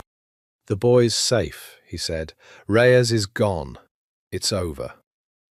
But it wasn't over, because in the pocket of his ruined coat, folded next to the photographs, was the message from the harbour, and it had been signed R. And Sophia, replaying the stairwell in her mind for the 1,000th time, had heard something that would not stop echoing. Reyes, before he died, had said, "Caruso is a lot of things. Not the Caruso. Not your family." He'd spoken of Marco specifically, personally, the way a man speaks of someone he knows. The thought would not leave her. It sat in her chest like a cold stone as the sun came up over a city that had, for one more night, failed to take everything from her. Marco healed the way he did everything, with impatient, disciplined ferocity. Within a week, he was on his feet against every medical instruction Sophia gave him. Within 2, he had reclaimed control of the family's affairs from the chair in his study, moving pieces, closing the ranks that a boss's injury always loosened. The story went out that the boss had been hurt in a business dispute and had personally ended it, and the story did what such stories do. It hardened his legend, made him more feared, not less.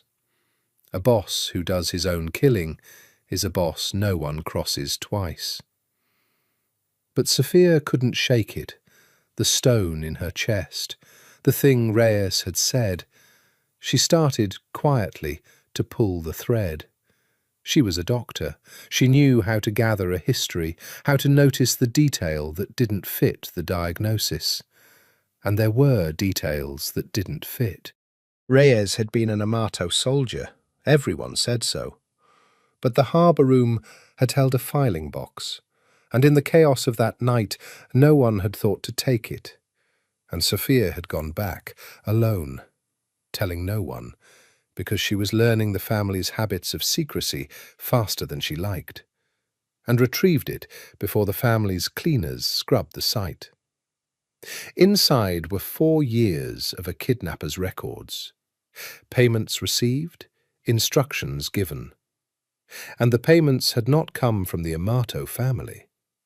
They had come through 3 shell companies that took Sophia 2 exhausted nights to untangle, from a construction firm. A Caruso construction firm. Sophia sat at her kitchen table at 3 in the morning with the papers spread before her and felt the floor of the world drop away for the 2nd time in a month. Someone inside the Caruso family had been paying Reyes for 4 years to keep the boy hidden, which meant the kidnapping 4 years ago had not been an Amato act of war. It had been an inside job. Someone in Marco's own family had arranged to have Elena's son taken, had let Marco believe for 4 years that the boy was dead, had watched him grieve and search, and had said nothing. Who, she thought, staring at the shell companies, who profits from the Caruso heir disappearing? And the answer arranged itself with sickening logic. Because she had met him, because he had kissed her hand too long and called her bellissima, and looked at her with that curdled charm. Vincenzo, Marco's cousin, the next in the line of succession if Marco had no heir, and with Elena dead and her son gone, Marco had no heir.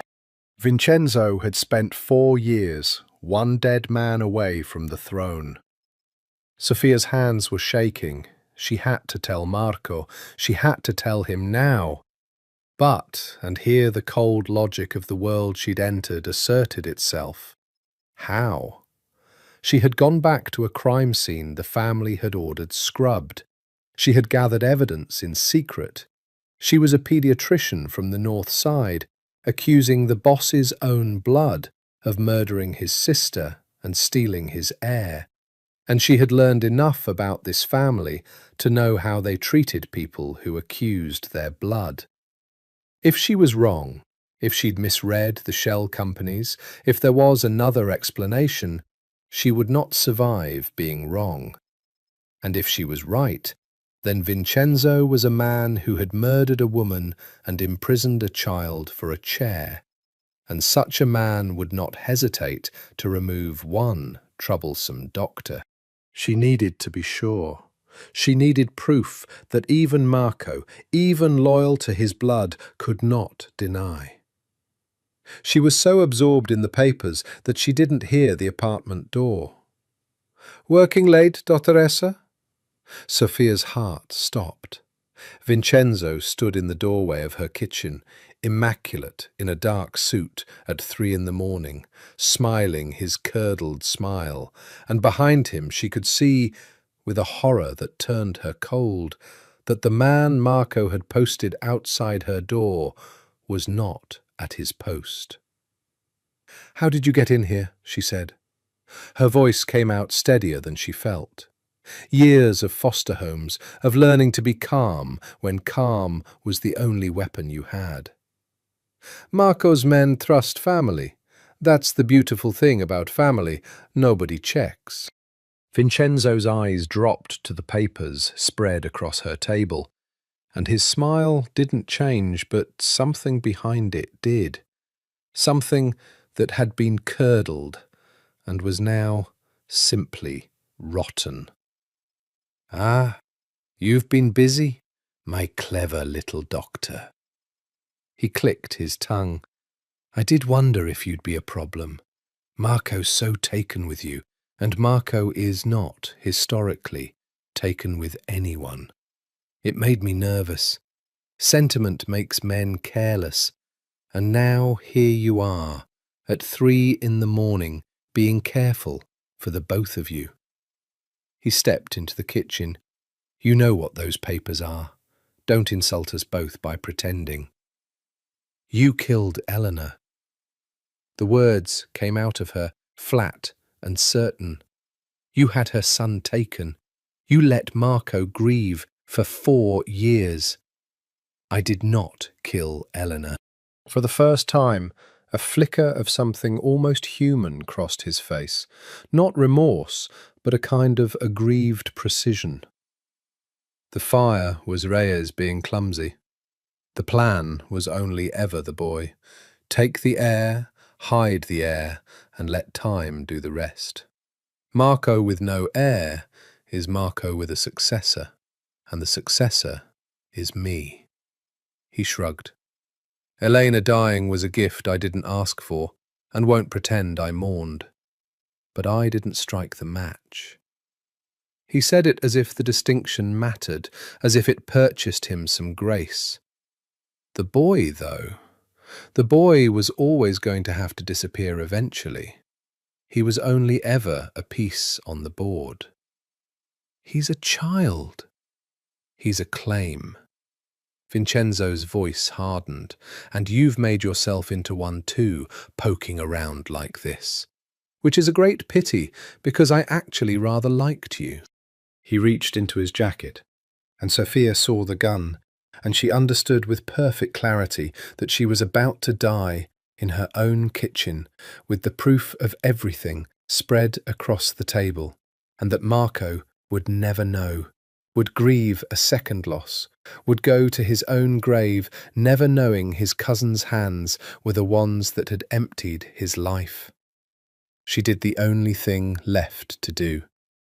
She screamed his name into the phone she'd been dialing under the table since the moment Vincenzo appeared in the doorway. The call already connecting, already live, Marco's voice already saying, "Sophia," into the dark. She screamed, "Vincenzo! He took Tommy! He killed Elena! It was Vincenzo!" And Vincenzo lunged, and the phone flew, and the kitchen exploded into violence. Vincenzo was strong, and he had a gun, but Sophia Marchetti had not survived the life she'd survived by being helpless. She threw the only thing in reach, a chair, and it caught him at the knees, and the gun went wide, and then she was scrambling for the block of kitchen knives on the counter with the desperate strength of a woman who had a son to live for. She got a knife. She did not know how to use a knife against a man, but she got one, and she put the kitchen table between them, and she screamed until her throat tore. Vincenzo recovered, wiped a trickle of blood from his lip where the chair had caught him, and levelled the gun again, and this time he was not going to talk. "You should not have called him," Vincenzo said. "Now I have to be quick and messy instead of slow and clean, and I have to deal with the boy tonight instead of at my leisure. You've made a great deal of extra work for me, Dottoressa, and gained yourself nothing." The apartment door did not open. The apartment door came off its hinges. What came through it was not the composed, controlled boss Sophia had come to know. What came through it was something older and more elemental. A man who had heard, over a phone line, that the person he loved was about to be murdered by the same blood that had murdered his sister, and who had crossed a city in a time that should not have been possible, and who arrived carrying the full and terrible weight of everything he had spent his life learning how to do. Vincenzo turned the gun toward the door. He was fast. He was not fast enough. No one was fast enough that night against what Marco Caruso had become. Sophia would never speak afterward about exactly what she saw. She was a doctor. She had made a vow about preserving life, and she watched the man she loved take one, with his hands, in her kitchen, to save her. And she found that she could not condemn it, and could not celebrate it, and could only stand frozen, with the knife still clutched in her fist, while it happened.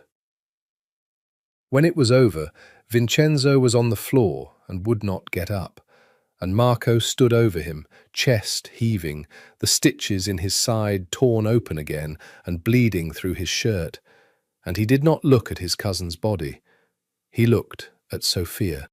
He crossed the ruined kitchen and took the knife gently from her frozen hand and set it aside and pulled her against him, and she felt him shaking, this immovable man, shaking, and she realized that the tremor running through his whole body was not exertion. It was terror. Aftershock. The specific animal terror of a man who had come within seconds of losing the thing he could not survive losing. "I heard him," Marco said against her hair, his voice wrecked. "I heard him say your name. I heard the gun. I thought, on the drive here, I thought—" He couldn't finish. He held her tighter. "If I had been 1 minute later, 1 minute, Sophia." "You weren't." She clung to him. "You weren't late. You're never late." 4 years. His voice cracked on it. It was him. For 4 years it was him. He sat at my table. He drank my wine. He grieved with me at Eleanor's grave. He held me at her grave, Sophia, and the whole time a sound tore out of him that she had never heard from a man, a sound of grief so total it had no shape. He took everything. He took Eleanor. He took 4 years of that boy's life. He put those scars on him, and I never saw it. I pride myself on seeing everything, and I never saw the enemy at my own table. Because you don't look for betrayal in the people you love. She pulled back to hold his face in her hands, forcing his eyes to hers. That's not a weakness, Marco. That's the one human thing in you they couldn't burn out. Don't you dare let this be the thing that finally makes you cold all the way through. Do you hear me? You saw me. You saw Tommy. You built something soft in the middle of all this, and it's the reason you got here in time. Don't let him take that too. Not even dead. Don't let him take that. Marco stared at her. And slowly the terror and the grief and the rage in him found something to anchor to. Her face, her fierce, wet eyes, her hands warm on his jaw. And he pressed his forehead to hers and breathed, and the shaking, by degrees, began to still. Tommy, he said finally. Vincenzo said he'd have to deal with the boy tonight. There may be men already at the mansion. Then call now. He did, and the mansion answered, and Costanza's voice, steel, always steel, reported that the boy was asleep and safe, that Vincenzo's 2 men had indeed come to the gate an hour ago on a false pretext, and that Costanza, who had survived 3 wars and buried a husband and a brother-in-law and a niece, had looked at them and known, the way old women know, and had them held. They were, she reported, currently being discussed with. Sophia decided she did not need to know what that meant.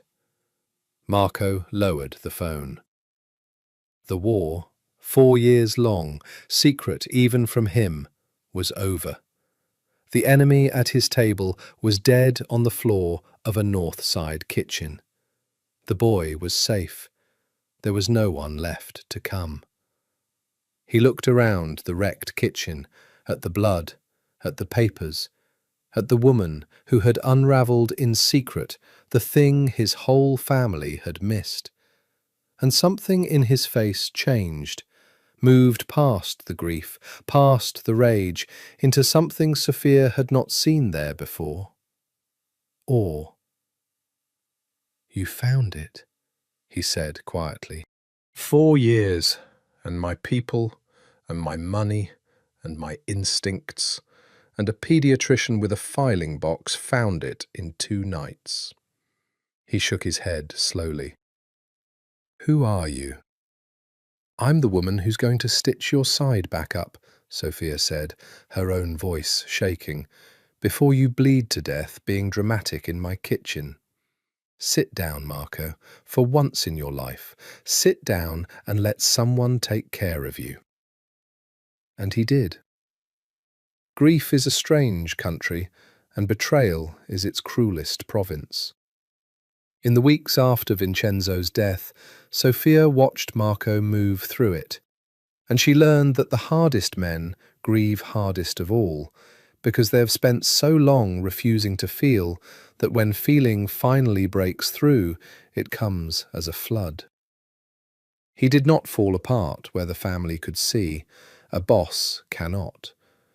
He held the funeral rites, dealt with the succession, closed the shell companies, and let the story settle that Vincenzo had died of a sudden illness. Because the truth that a Caruso had betrayed the family for the throne could never be allowed to breathe, or the whole structure would come apart. He was flawless in public. He was a king. It was only at night, in the dark, that Sophia held the pieces of him. He came to her apartment, insisted on it oddly, though he offered her a wing of the mansion and the penthouse and anything else money could name. There was something about the small, ordinary rooms, she came to understand, that he needed. He'd spent his life in fortresses. Her two-bedroom apartment, with its second-hand furniture and its child's drawings on the fridge, was the first place he had ever felt safe enough to be unmade. "I keep thinking about Elena," he said one night, lying with his head in her lap while she ran her fingers through his hair. "She told me to let her be happy. She married for love, against the whole family, against me. And I spent so long being angry that she'd made herself vulnerable. I thought love was the thing that got her killed." He was quiet a moment. "It wasn't love that killed her. It was Vincenzo's ambition. Love was just the thing that made the 4 years bearable for that little boy, whenever he could find scraps of it." His hand found Sophia's. "She was braver than me. She knew love was worth the danger. It took me 40 years and a filing box in your hands to learn what my little sister knew at 23. "Marco." Sophia's throat was tight. "You loved her. That's not weakness. That's the opposite. I know that now." He pressed her palm to his mouth. "You taught me that.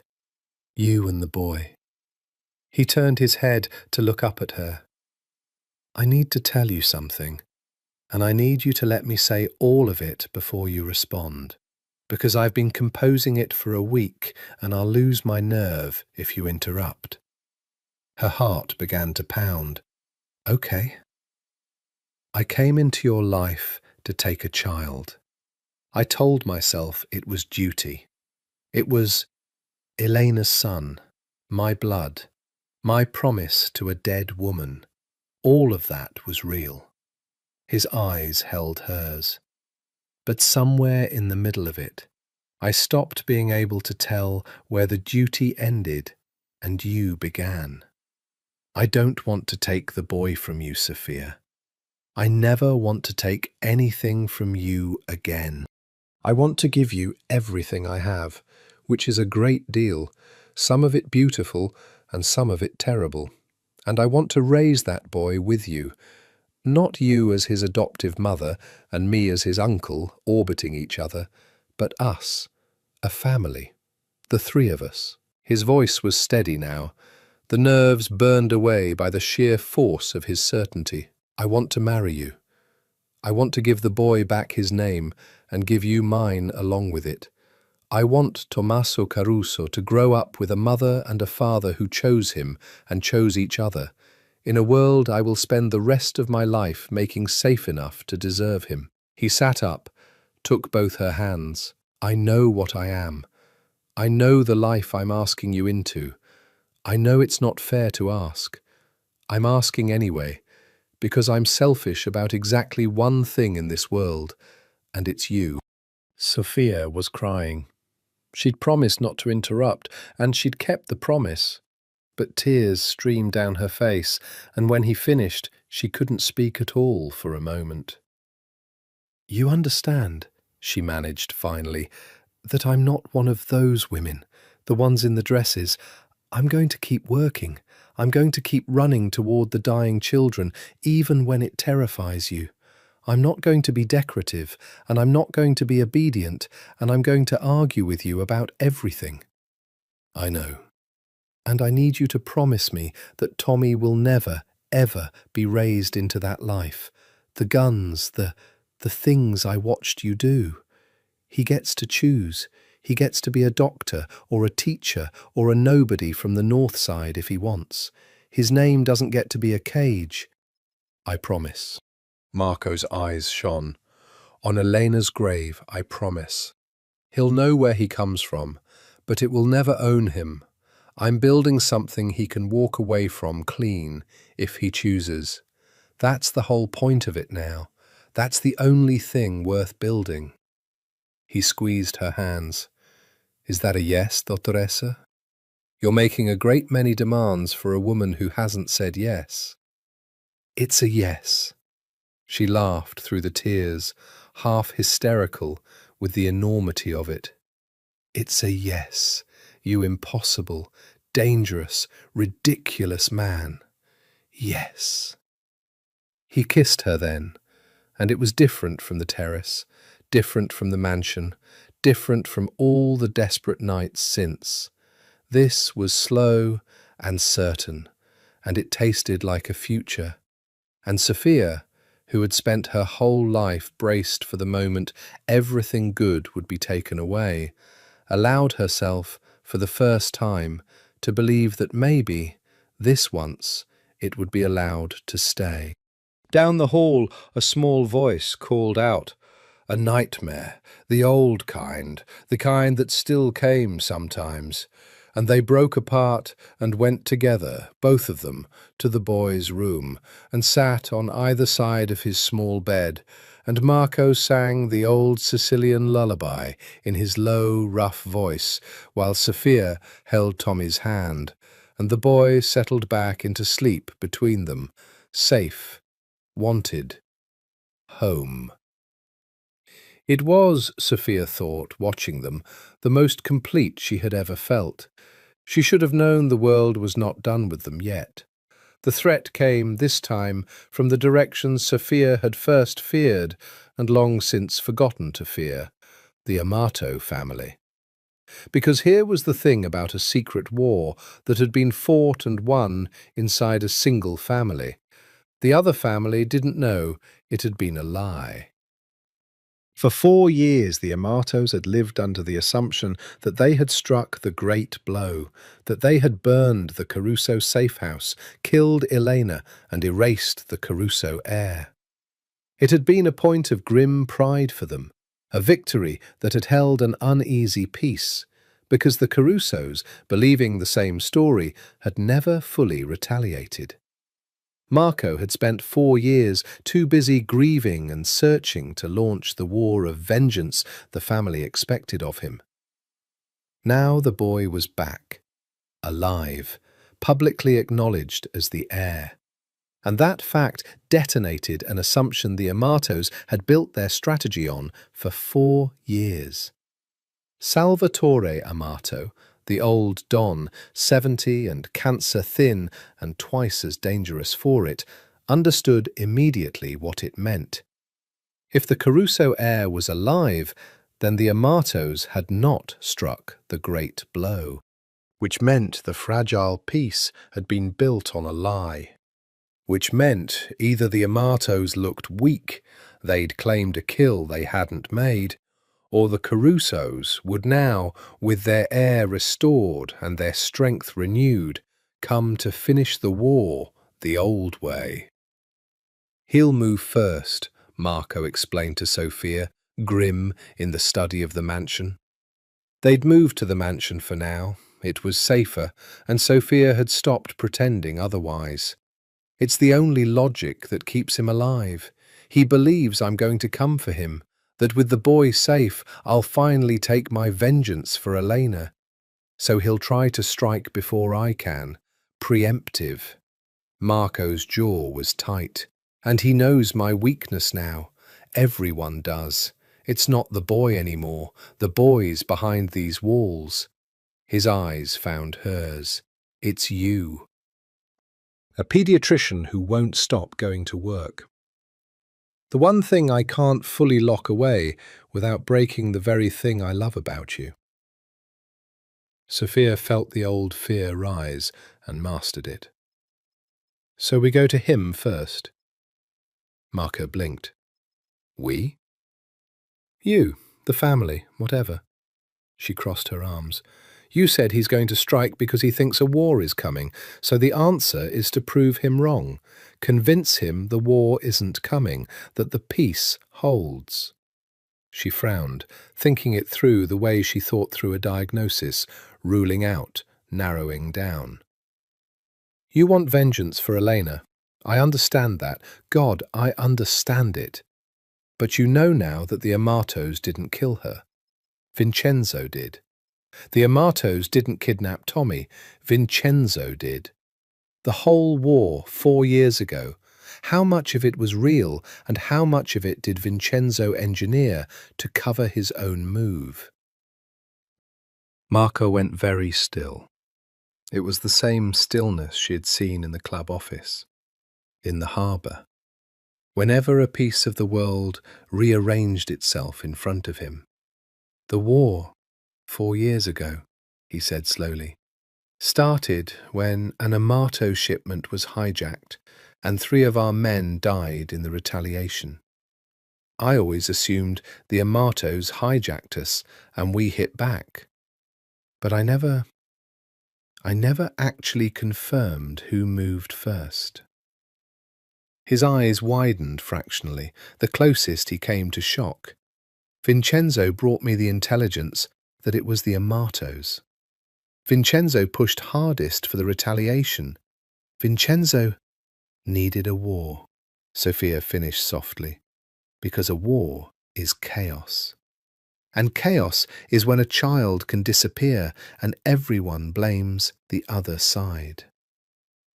They sat with it, the horror of it. 4 years of blood between 2 families, hundreds of lives disrupted, a woman dead, a child stolen, and it was possible, it was likely, that a single ambitious man had lit the whole thing on purpose, played both families against each other, and used the smoke to steal a throne. If that's true, Marco said, and his voice was strange, then Salvatore Amato and I have both been mourning people we killed for a lie. He thinks he took my heir. I've spent 4 years wanting his blood for my sister, and neither of those things is true. He stood, walked to the window, looked out at the sea. The only man who profited from the war between us is dead on a coroner's slab, labelled sudden illness. So tell Salvatore that. Sophia rose too. Not through soldiers, not through a message. You, face to face. Show him the proof, the shell companies, the payments, Reyes's records. Show him it was Vincenzo the whole time. Give him back the same thing you just got, the truth that the enemy was never who he thought it was. Marco turned to look at her, and there was something almost like fear in his eyes. Sophia, men in my world don't sit down with their enemies and share evidence like lawyers. I'd be walking into his territory carrying proof of my own family's weakness. He could have me killed the moment I sit down. He'd be a fool not to. Would he? Sophia held his gaze. Or would he be a man who's dying of cancer, who's tired, who's spent 4 years thinking he did something monstrous, and who might grab the chance to learn he didn't with both hands? She came to him, took his face in her hands the way she'd learned he let no one else do. You told me love was the human thing they couldn't burn out of you. Maybe it's the human thing they couldn't burn out of him either. Maybe old men who are about to die want peace more than they want one last war. She held his gaze. It's a risk. Everything is a risk in this life you've built. But it's the only move I can see that ends with you at Tommy's wedding someday, and you at his funeral instead of his war. Her voice was fierce and certain. You keep telling me you built something soft in the middle of all this. So use it. Be the man who ends a war instead of the man who wins one. That's harder. That's braver. That's the man I want Tommy to grow up watching. Marco was quiet for a very long time. Then he pulled her into his arms and held her, and she felt him make the decision, felt the shift in him, the same shift she'd felt the night he obeyed her order to breathe. You are going to be the most dangerous woman in this city, he murmured into her hair. and I am going to spend the rest of my life grateful that you're on my side of it." The meeting was arranged the way such things are arranged, through intermediaries, over days, with elaborate rituals of location and guarantee. Neutral ground was chosen, a restaurant in the old quarter that had for 3 generations hosted the sit-downs that either ended wars or started them. A place where the waiters were death and the walls remembered everything and told nothing. Sophia was not supposed to be there. Every instinct in Marco screamed to leave her behind the walls, but she had made an argument he couldn't answer.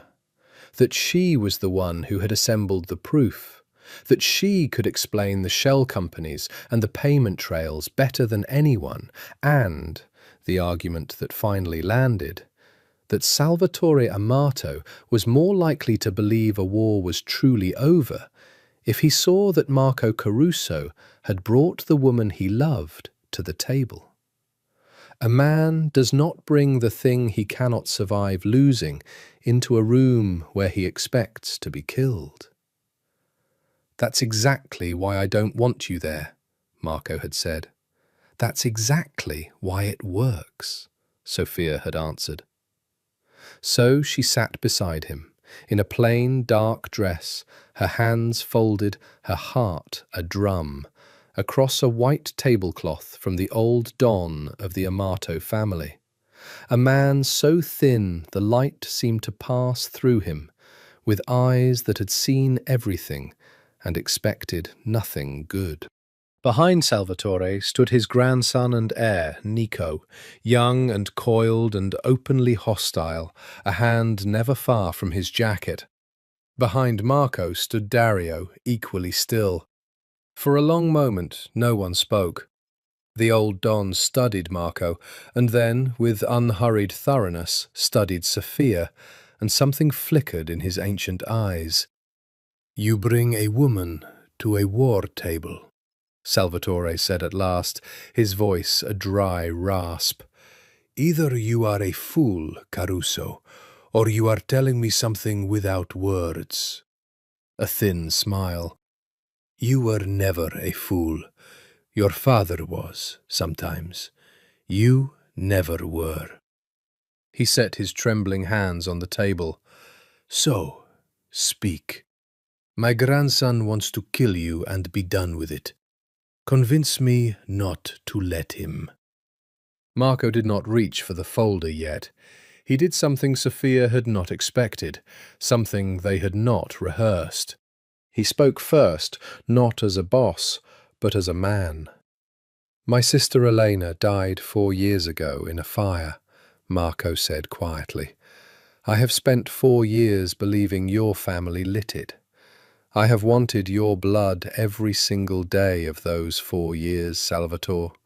I have imagined this table 100 times, and in every version of it, one of us doesn't leave." He held the old man's gaze. "I'm here to tell you that I was wrong, that we were both wrong, and that the man who profited from 4 years of our blood was not sitting at either of our tables. He was sitting at mine, drinking my wine, pretending to grieve." Then, and only then, he opened the folder. Sophia spoke. She had rehearsed this part. She was good at explaining complicated things to frightened people. It was, in a way, the core of her whole profession. She walked the old Don through it. The shell companies, the payments to raise, the 4 years of records, the timeline that showed a Caruso hand behind the very hijacking that had started the war. She spoke plainly, without drama, laying out evidence the way she'd lay out a diagnosis to a family that needed to understand why their child was sick. And Salvatore Amato, who had spent 60 years learning to detect lies, listened, and his ancient face changed, degree by degree, from suspicion to something that looked, terribly, like grief. "My son," Salvatore said, finally, very softly. Nico's father. He died in that war. The retaliation you spoke of, the 3 men you lost, and then the men we lost when you struck back. Antonio was one of them. His trembling hand touched the table. I have hated your name for 4 years, Caruso, for taking my son. And you have hated mine for taking your sister. And you're telling me... His voice cracked, the first crack Sophia imagined it had shown in decades. You're telling me a dead man played us both? That my Antonio died for nothing, for one greedy man's ladder? Yes, Marco said. I'm sorry. I know that word is worth nothing between us. I'm saying it anyway. The young heir, Nico, spoke for the first time, his voice shaking with fury and grief. It's a trick, nonno. He's cornered. The boy's back. He's weak. He needs peace, so he brings us a story and a folder and a woman and expects us to... Nico. The old Don raised one hand and his grandson fell silent. Salvatore looked at the folder for a long time. Then he looked at Sophia, at the doctor from the north side who had unravelled it all, and then at Marco, and something passed between the 2 old enemies that Sophia would never fully understand, some communication in a language written in decades of blood and loss. I am dying, Salvatore said abruptly. You know this. Everyone knows this. The doctors give me until the winter. His eyes were wet and steady. I have buried a son over a lie. I do not wish to spend what I have left burying grandsons over the same lie. I do not wish Nico to inherit a war that was never real. He drew a slow, rattling breath. So, here is what I will do, Caruso.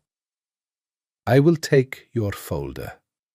I will have it verified, because I am not yet so sentimental that I trust the man who has wanted my blood for 4 years. A dry ghost of humour. But if it is true, and I think, God help me, that it is true, then the war between our houses ends, tonight, at this table. Not for you and not for me, but for the boy behind your walls and the boy behind mine, so that they might grow old, which is more than their fathers managed. He extended one trembling, spotted hand across the white tablecloth, and Marco Caruso, the cold man, the dangerous man, the law in his own world, took the hand of his oldest enemy, and the war that had cost a woman her life and a child 4 years of darkness ended not with a gun, but with 2 grieving men and a folder and a paediatrician who had refused to accept that blood was the only language power could speak. The peace held. It was not simple, and it was not instant. Salvatore's people verified the folder, and the verification took 3 tense weeks, and there were moments Marco thought Nico's fury would override his grandfather's will and shatter the whole fragile thing. But the evidence was the evidence. It was Vincenzo's hand, unmistakably, from the first spark to the last. And when the truth had fully settled over both families, something remarkable happened. The exhaustion of 4 years of war, held back for so long by hatred, finally broke through, and men on both sides who had lost brothers and fathers and sons discovered that they were, more than anything, simply tired. Tired of funerals, tired of looking over their shoulders, tired of a war that, it turned out, no one had truly wanted except one dead man. Peace, Sophia learned, was not the absence of danger. It was the exhausted, hard-won decision made by enough people at once that they would rather live. Marco changed in those weeks too. Sophia watched it happen. Some knot in him that had been pulled tight since he was 19 years old, since his father made him hard because the life required it, began, very slowly, to loosen. He laughed more easily. He slept, actually slept, through the night, a thing he confessed he had not done in years. He began to talk, tentatively, about a future that was not merely about survival and succession, about pulling the family's businesses over time toward the things that were only businesses, about giving Tommy something to inherit that wouldn't require him to carry a gun. "It can't happen overnight," he told Sophia. "A family like this doesn't turn on a coin. Men depend on the old ways for their bread. I have to move slowly, or I'll get myself killed and undo everything." He looked at her. "But it can move, a little each year. By the time he's grown—" He nodded toward Tommy, asleep in the next room. "It can be something he could run in the daylight if he wanted, or walk away from, clean. That's the inheritance I want to leave him, not a throne, a door." The wedding was small by the standards of the family, which is to say it was still the most beautiful thing Sophia had ever seen. It was held at the mansion, in the garden above the sea, under the dark cypress, and Costanza wept openly, and Dario stood as Marco's witness, and Tommy, Tommaso Caruso, 6 years old, healed and whole and grinning with a gap where he'd lost his first tooth, carried the rings on a small velvet cushion with an expression of such crushing, solemn responsibility that half the guests had to look away to keep from laughing. Sophia wore a dress that had not cost more than her rent, because she had insisted, and Marco had learned by then not to argue with the things that mattered to her. She walked toward him across the garden, with no father to give her away. She had never had one. And she found she did not need one, because she was not being given from one, keeping to another. She was choosing. For the first time in her life, standing in a garden above the sea with a dangerous man watching her come with his whole heart in his eyes, Sophia Marchetti was choosing exactly where she wanted to be, and no one was choosing it for her. "I never thought I'd get this," she told him quietly when she reached him. "Any of it. A family, a home, someone who—" Her voice caught. "Someone who stays." "I know." Marco took her hands.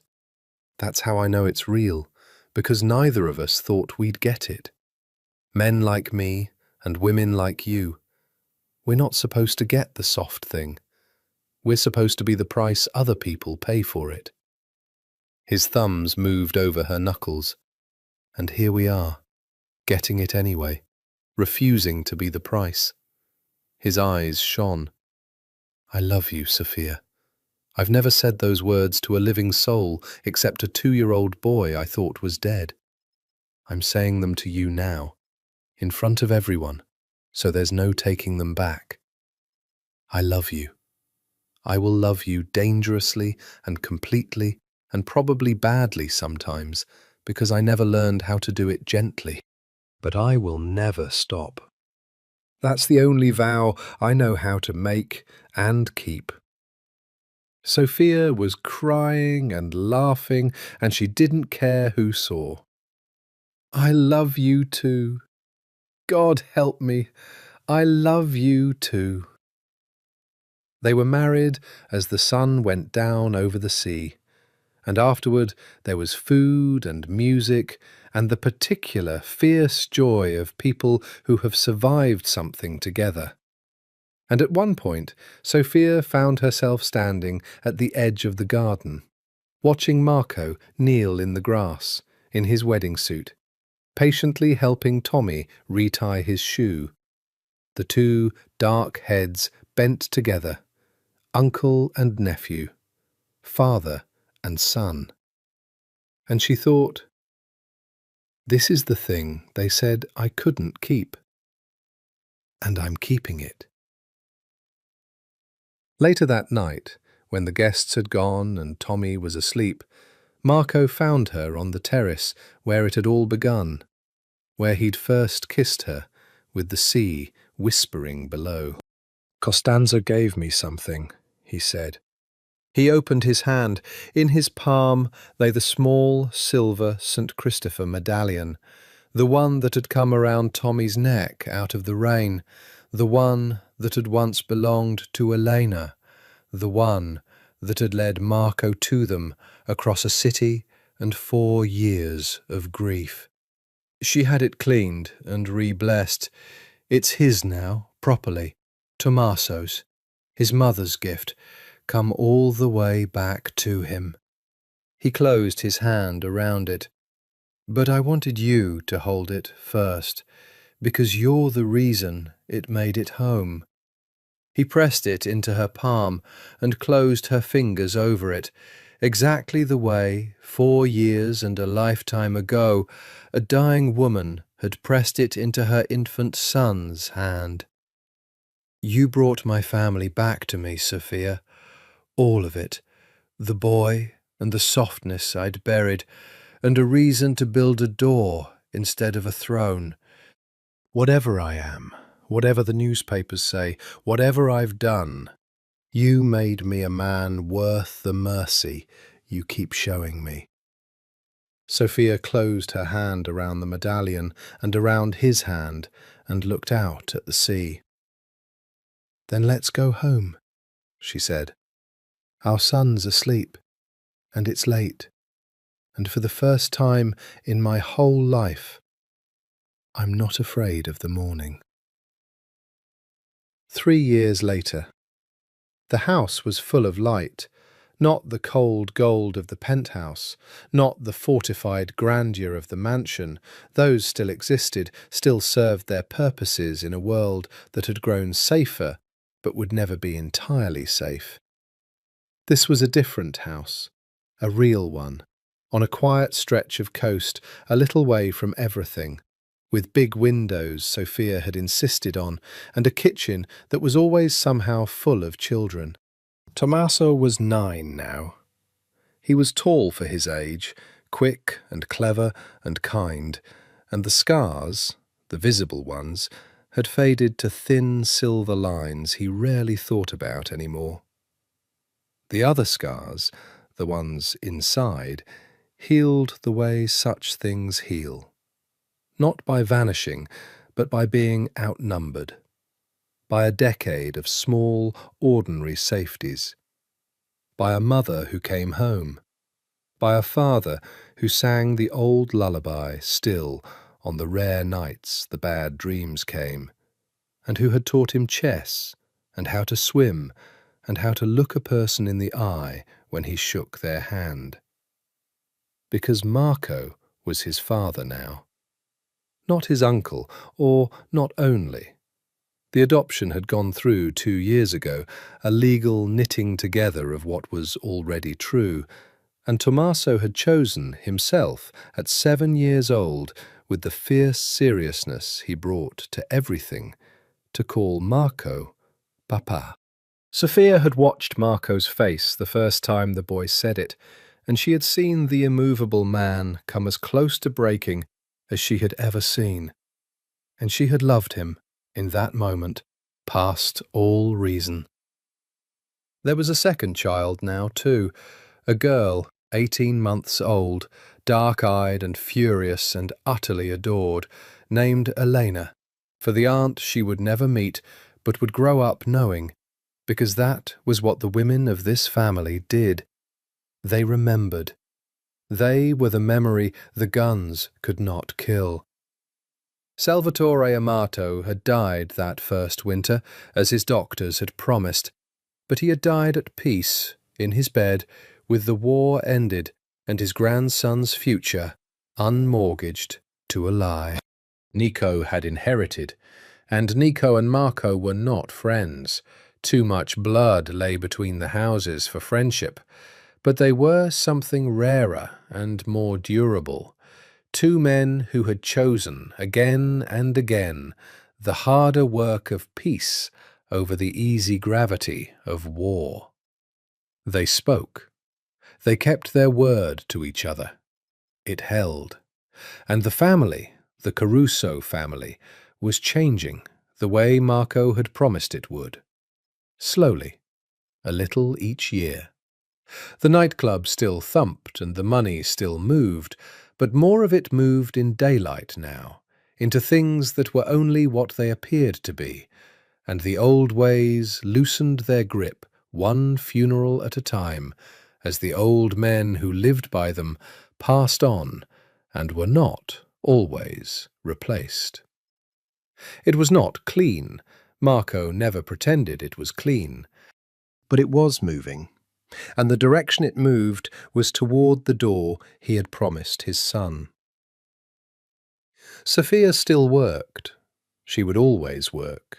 She had cut back her hours when Elena was born, but she still walked through the emergency bay doors of St. Agnes 3 days a week, still reached into the dark and pulled children back, still came home smelling of antiseptic and exhaustion and the particular clean joy of a life saved.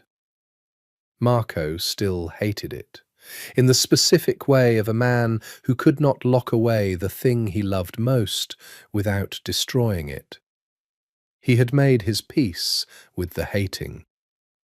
It was the price of loving a woman who ran toward the suffering instead of away, and he had decided long ago that it was a price worth paying every single day.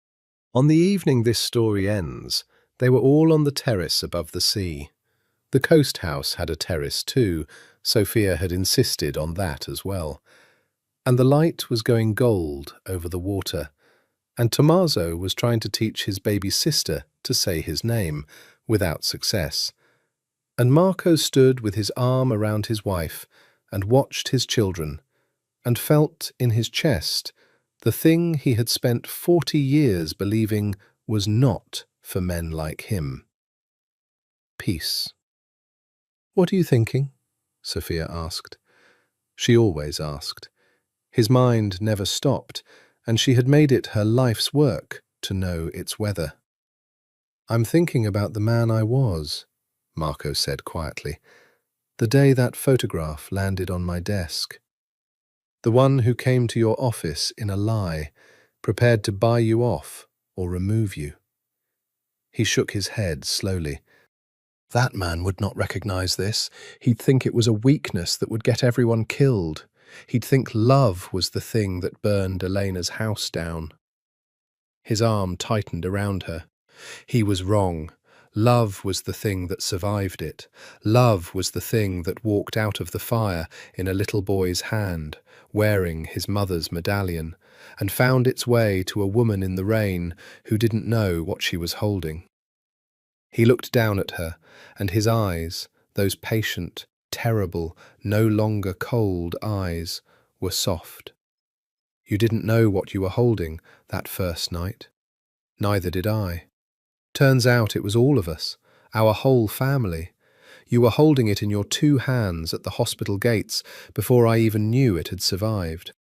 Sophia leaned into him, watching her son fail to teach her daughter his name, watching the light go gold and then rose over the sea that had witnessed all of it.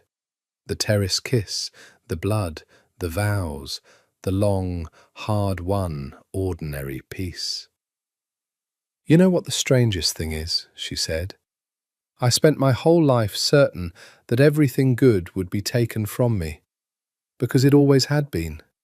My mother, my childhood, every foster home, every time I let myself hope." She turned in his arms to face him, and then I stopped losing things. It just stopped. Because a dangerous man decided he'd rather burn down the whole world than let me lose one more thing. a small, wondering smile. "I don't think you know what you gave me, Marco. Not the money, not the safety, the staying. You stayed. Everyone in my whole life left, and you stayed. And you made everyone around you stay. And you built a family out of a lost child and a lonely doctor and refused to let it break. I told you." He pressed his lips to her forehead. "I'm selfish about exactly one thing." "Two things now." She glanced at the children. "Three, counting the boy." "Three, then." He smiled, the rare, real smile, the one only she and the children ever saw. "I'm selfish about my whole family. It's the only thing I've ever wanted that was worth being ruthless for." Behind them, Tommaso finally succeeded. His baby sister, red-faced with effort, produced something that was almost, nearly, his name. And the boy, who had once been unable to cry, threw back his head and laughed with his whole body, the way children laugh when they have never once, in their whole remembered lives, had a reason to be afraid. Marco and Sofia turned to watch him, and the last light of the day came down gold over the coast, over the house full of light, over the family that 4 years of war and one man's ambition and a whole city's darkness had tried and failed to destroy, and could not, in the end, take from them. Because some things, once truly held, are not let go. Not this time. Not ever again.